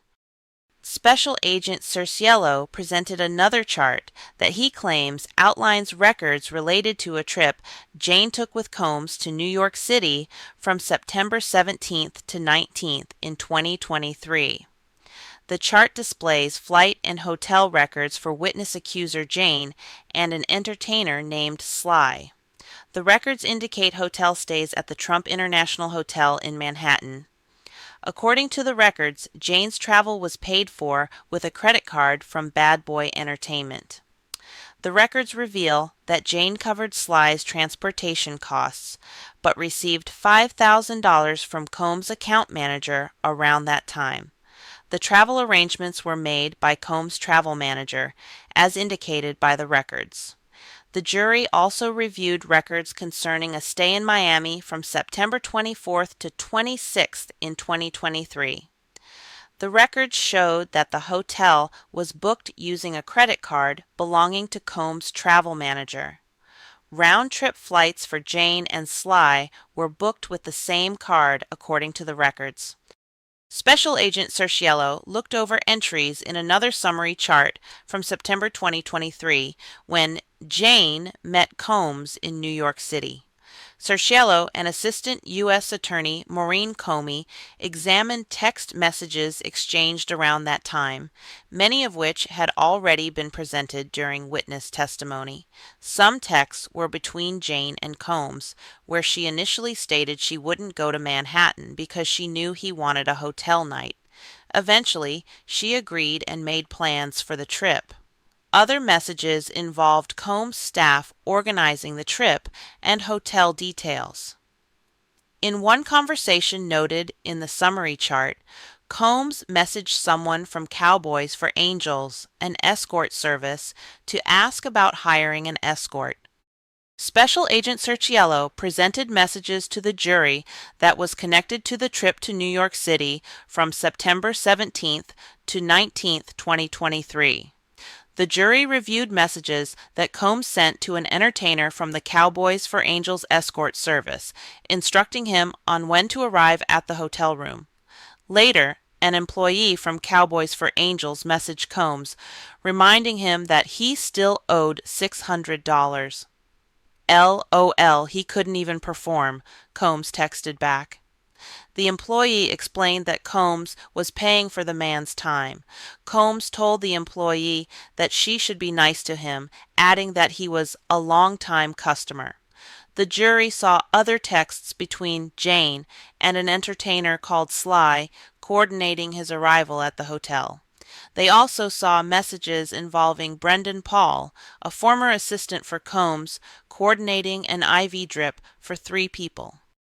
The jury reviewed additional text messages exchanged between Combs and his ex-chief of staff, Christina Coram, a few days later in September 2023. Combs instructed Coram to arrange for someone named Chelsea to stay at a Miami hotel and to secure a hotel suite at another location for his accusing witness. He informed Coram that Chelsea would transition from the hotel to his Miami home after Jane departed. The chart also featured a flight record that Combs's travel manager booked for Jane traveling from Miami to Los Angeles. Special Agent Cerciello provided additional evidence of activities from November 8th to 10th, 2021. Combs texted Jane asking if she wanted to meet him and an entertainer named Paul, as stated in the documents. Combs later messaged Paul asking him to inform him when he was nearby. During this period, Jane was also texting an entertainer named Sly about traveling to Los Angeles from Atlanta.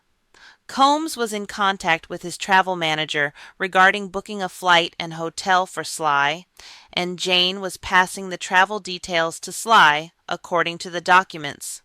The jury reviewed multiple messages exchanged between Combs and his then Chief of Staff, Christina Coram, during this time, including requests for $5,000 in cash and notifications about baby oil being delivered, according to the records.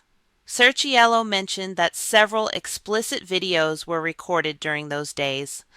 Around this time, Jane sent Sly a payment via Cash App, and a significant sum of cash was deposited into one of Paul's accounts, according to the records. The jury reviewed messages from around November 14, 2021. Coram reserved a hotel in Los Angeles for Combs and Jane. Coram sent him a text when an assistant arrived to prepare the room. Later that day, Coram messaged Combs saying, "Hotel called Paul coming up." Paul is a person whom Combs and Jane would pay to engage in sexual activities with Jane on several occasions during hotel nights, but he also served as a trainer for Combs. Special Agent Cerciello provided additional records from January 2023, when the government claims Combs and Jane hosted 3 entertainers during a hotel night in Los Angeles. According to the records, Combs sent Jane an audio message saying, "Hey, let me know right now if I should book debauchery for 9 o'clock, yes or no answer." Jane replied via text, as per the records, "Yay, it's a thumbs up." She then requested money from him to buy new clothes, the records indicate. Later, Combs sent another audio message stating, "Sent you 15,000 baby girl," according to the records. The jury reviewed flight records for all 3 entertainers. Combs arranged for one of the entertainers through Cowboys for Angels, as noted in the records. Jane paid Cowboys for Angels $1,100 via Cash App and texted Combs, "Send this as proof of payment," the records reveal. The jury reviewed records from around October 18, 2023. Jane had earlier testified that she and Combs held a sobriety party in Beverly Hills, California during that period. Special Agent Cerciello confirmed that this was the final entry on the summary chart before Cassie Ventura filed her civil lawsuit against Combs in November 2023. Cerciello showed messages exchanged between Jane and Combs from the days leading up to the sobriety party, which the jury had already seen. In these messages, Jane expressed that she did not want to be mistreated and stated, "I don't feel like performing loveless cold sex." The jury also reviewed messages indicating that Jane visited Combs's Los Angeles home the following day. In a subsequent conversation, Coram messaged Combs's assistant Brendan Paul and other aides about preparing a hotel room, as per the messages the jury examined. Additionally, the jury saw messages between Combs and an escort from Cowboys for Angels, arranging a time to meet at the hotel. A few hours later, Combs sent an entertainer, Paul, the hotel details. Records indicated that $3,000 was transferred into one of the entertainer's accounts shortly thereafter. In the days after the hotel booking, Jane messaged Combs, inquiring if he could deposit something into her account, stating she felt violated and manipulated, according to the records. In addition, Cerciello went over text messages about a violent incident on June 18, 2024, involving Jane and Combs, who was at her residence, which had already been entered into the record. Prosecutor Attorney Maureen Comey completed the direct questioning of Special Agent Joseph Cerciello. Defense Attorney Tani Giragos examined a September 2023 invoice from Combs Travel Management Company which detailed expenses, including flights for Jane and the entertainer Sly for their trip to New York City. The invoice states various expenses for Sean Combs. Garagos pointed out that the invoice mentions Combs personally rather than one of his business entities. Special Agent Cerciello verified that many of the incidents listed in the summary chart occurred before April 2023, when Sean Diddy Combs began paying rent for Jane's new home. Cerciello stated that there could have been times that Jane and Combs saw each other that were not included in the summary chart. Defense Attorney Geragos discussed specific dates mentioned by Cerciello, particularly from November 8th to 10th in 2021. Geragos highlighted some messages that Jane sent during this period, which were not part of the summary chart. After Combs texted Jane to ask if she wanted to meet him and an entertainer named Paul, Jane replied that she was feeling horny, based on one of the messages pointed out by Garagos. Combs inquired about her desires, urging her to be explicit.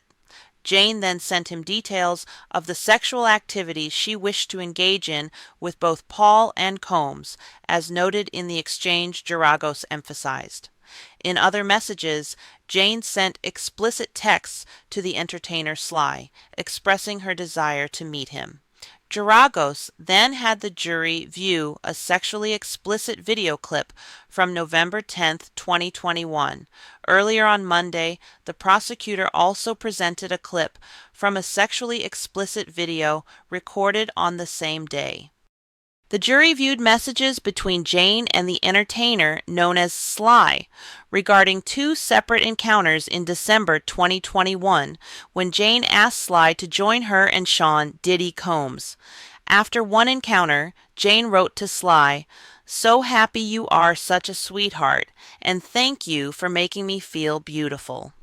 In another message, she wrote, "Getting flashbacks," followed by a drooling emoji. At the end of Monday, June 23rd, after the jury had been dismissed, defense attorney Geragos indicated that she requires approximately 1 hour and 15 minutes more to complete her questioning of Special Agent Joseph Cerciello on Tuesday morning. Both sides, prosecution and the defense, are head towards their closing arguments will require 4 hours, which may extend into Friday. Tuesday, June 24, 2025, Judge Arun Subramanian has returned back to the bench, and the prosecution has confirmed that the last witness for the case will be Special Agent Joseph Cerciello from Homeland Security Investigations. The jury for Sean Diddy Combs' trial is back, and Special Agent Cerciello has taken the stand once more as defense attorney Tani Giragos continued the cross-examination. Defense lawyer Tani Giragos went over text messages exchanged between Jane and the performer Sly from December 2021. Jane stated to Sly that she was thinking about one of their recent hotel nights. Jane wrote, "Send me something." She then asked him if he could fly to meet her that night or the next day. When Sly said he was busy with Christmas preparations with his family, she suggested he just make it a day trip. Now keep in mind that when Jane previously testified, she said only initiated explicit messages with Sly when she was with Combs, who told her to. To follow, defense attorney Tenny Geragos presented text messages between Jane and Combs in early April 2022 before allegedly meeting with an entertainer called Leo. Combs texted Jane saying he had been having crazy fantasies about her and Leo. Jane responded, "Baby, I want to make love to you. I haven't selfishly had you to myself for 5 months. I'm fine with the other stuff, but I really just need you right now." Combs responded, "Okay, whatever you want." Then a few messages later, Combs asked Jane if Leo would be free after we spend some one-on-one time. After the alleged meeting with Leo, Jane texted Combs saying that she was still thinking about you, loving all over me. The jury viewed messages Combs and Jane sent to Paul in early October 2022. Jane previously testified that Combs' physical trainer Paul was one of the men who frequently joined them for hotel nights. Jane texted Paul asking if he was ready for some fun tonight. She then told him he should come after the butlers were finished helping, and he could wait in the lobby if he got there early. Combs also texted Paul around that time saying, "Hold up, the staff is outside, they leave, now hang tight."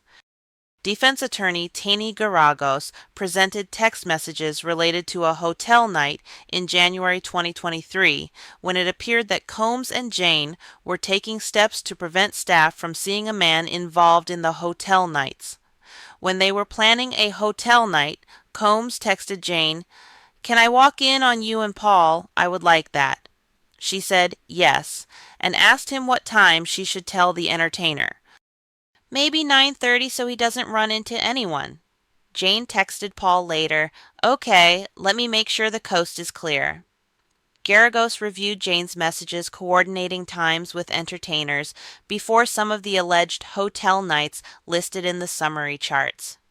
In one conversation from April 2023, Jane told an entertainer to "give it a beat for security," and later said, "He's still making sure everyone's gone outside."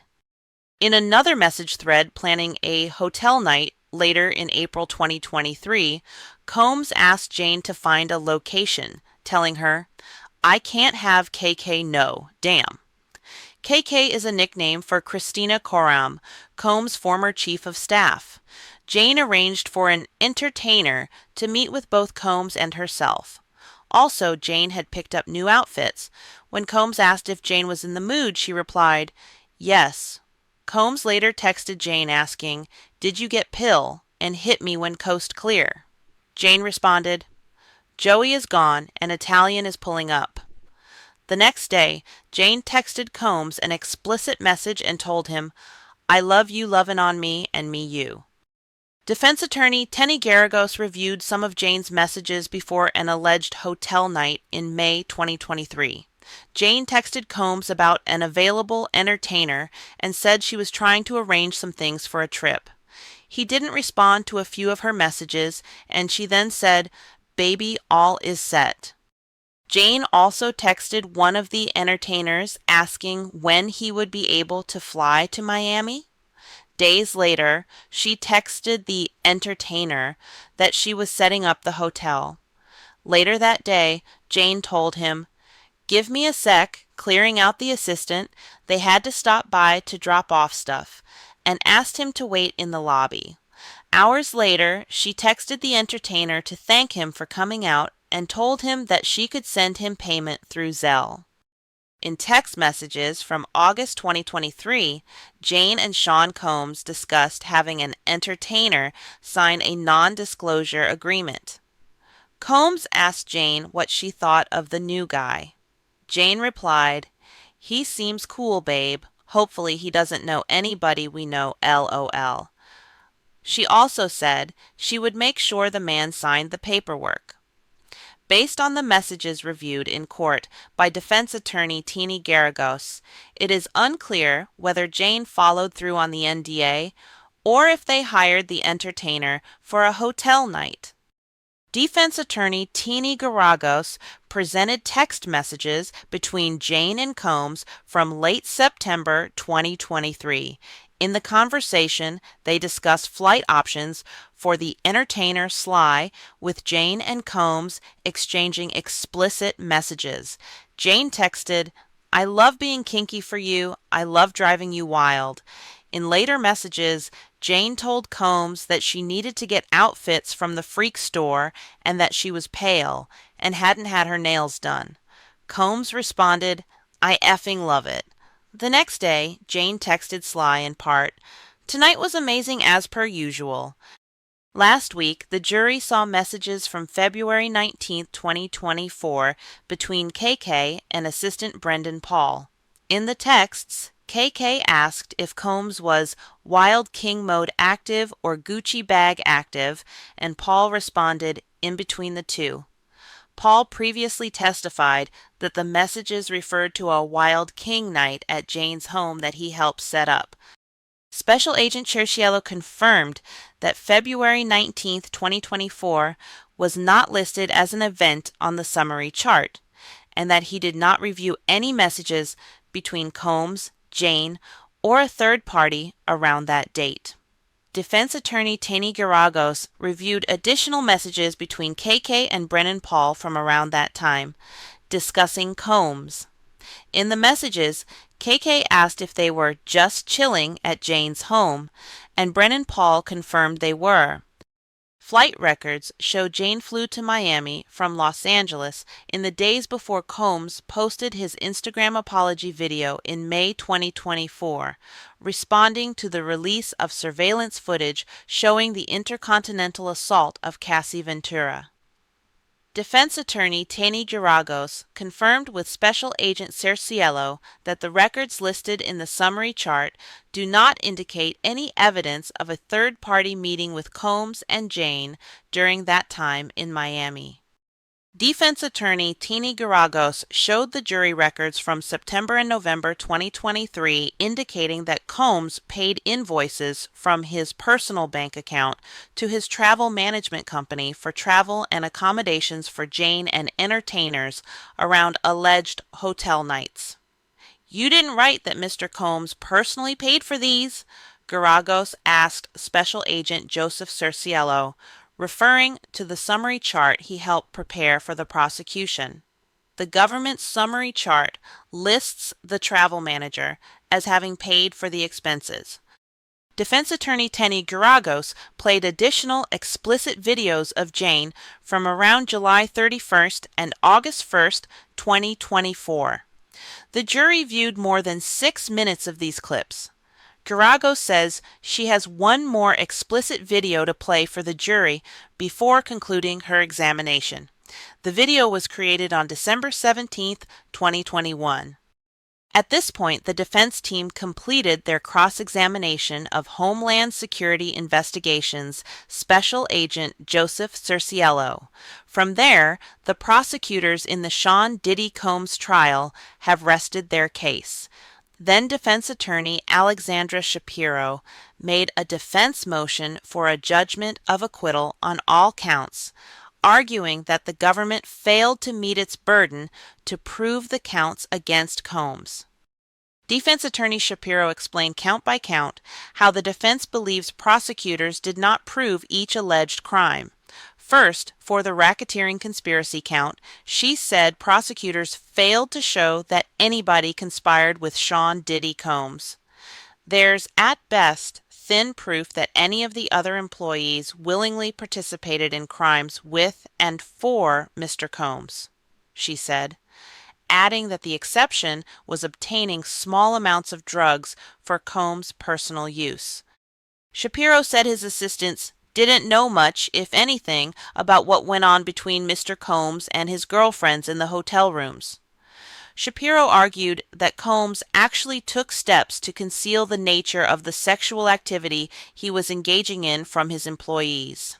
The defense attorney said that's evident through the fact that Combs, Cassie Ventura, and Jane booked the entertainers and escorts instead of Combs' employees. Shapiro also pointed to several text messages, including some shown to the jury earlier today, that show Combs and Jane communicated with entertainers about timing to avoid run-ins with Combs' staff.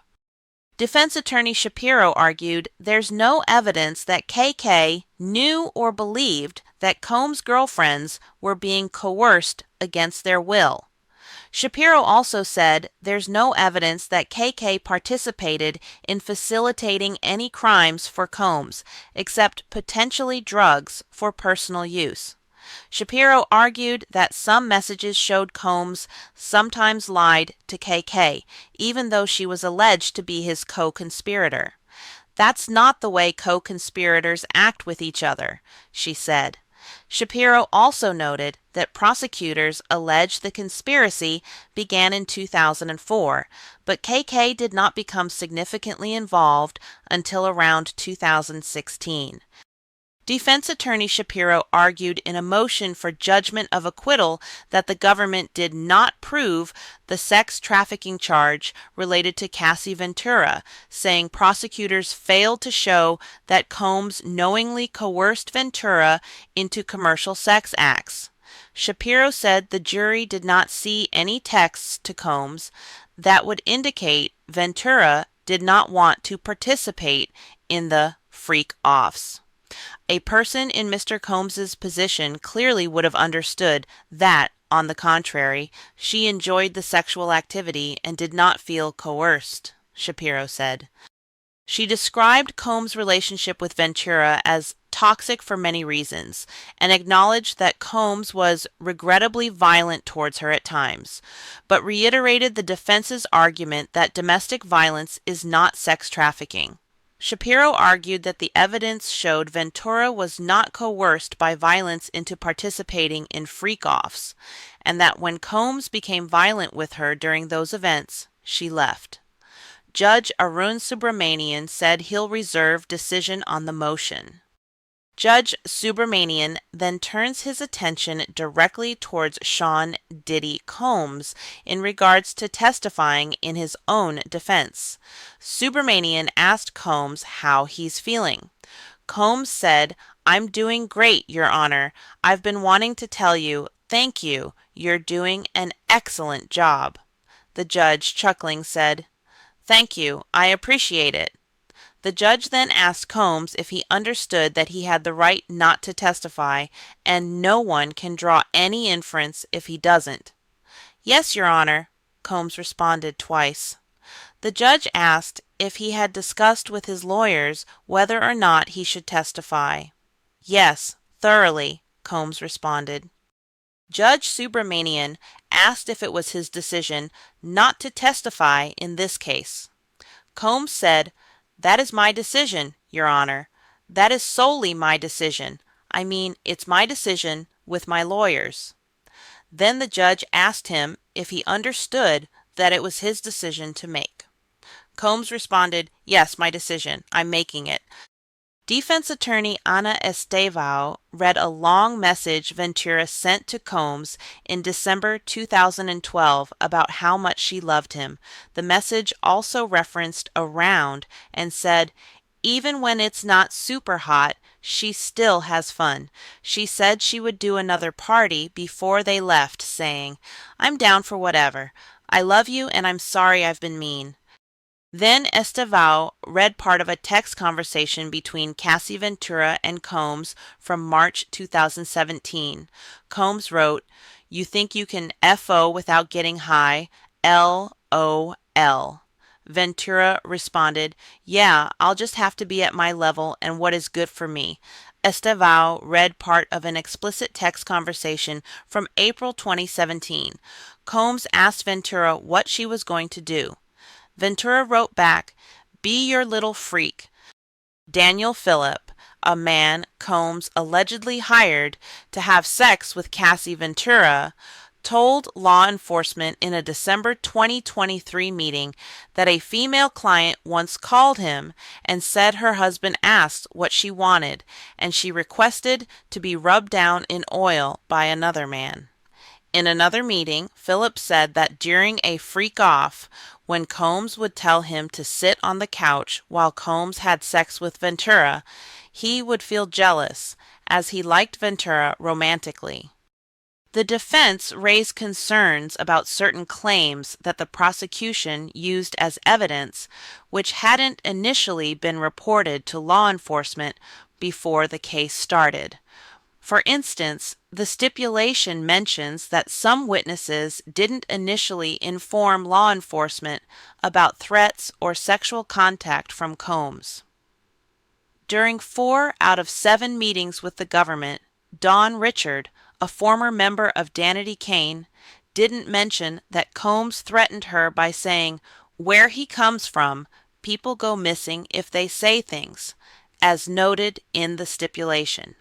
In Mia's first 3 meetings with law enforcement, she also didn't report that Combs had initiated sexual contact with her, according to the stipulation. Brianna Bongalan, a longtime friend of Ventura, didn't inform prosecutors in a meeting before the trial that Combs claimed he could kill her during a photo shoot, as stated in the stipulation. With that said, the defense team in Sean Diddy Combs' criminal trial has rested its case.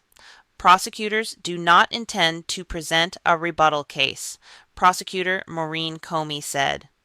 Judge Subramanian told the parties to return at noon on Wednesday, June 25th, for the charge conference. He told the jury that they'll be off tomorrow and should return Thursday morning to hear closing arguments. As of late afternoon on Wednesday, June 25th, following the scheduled charge conference meeting for both parties of the trial, official reports indicate that some charges against Sean Diddy Combs were dropped while others remained. Prosecutors involved in the case have told the judge that they will no longer pursue claims that the hip-hop mogul was involved in attempted arson and kidnapping, as stated in a letter sent to the court. These 2 alleged actions were part of the government's racketeering conspiracy charge, which is the first count in the indictment against Combs. The remaining indictment claims are that Combs was involved in a racketeering conspiracy that covers transportation for prostitution, witness tampering, bribery, forced labor, and drug-related crimes. For the jury to convict Combs, they must unanimously agree on at least 2 of those actions. The closing arguments for the trial are set to take place on Thursday, June 26th. Prosecutors concluded their case on Tuesday, June 24th, after presenting 34 witnesses. The defense completed their case without calling any witnesses. Combs chose not to testify in his own defense. The pressing question now is whether Combs will be convicted of any crimes.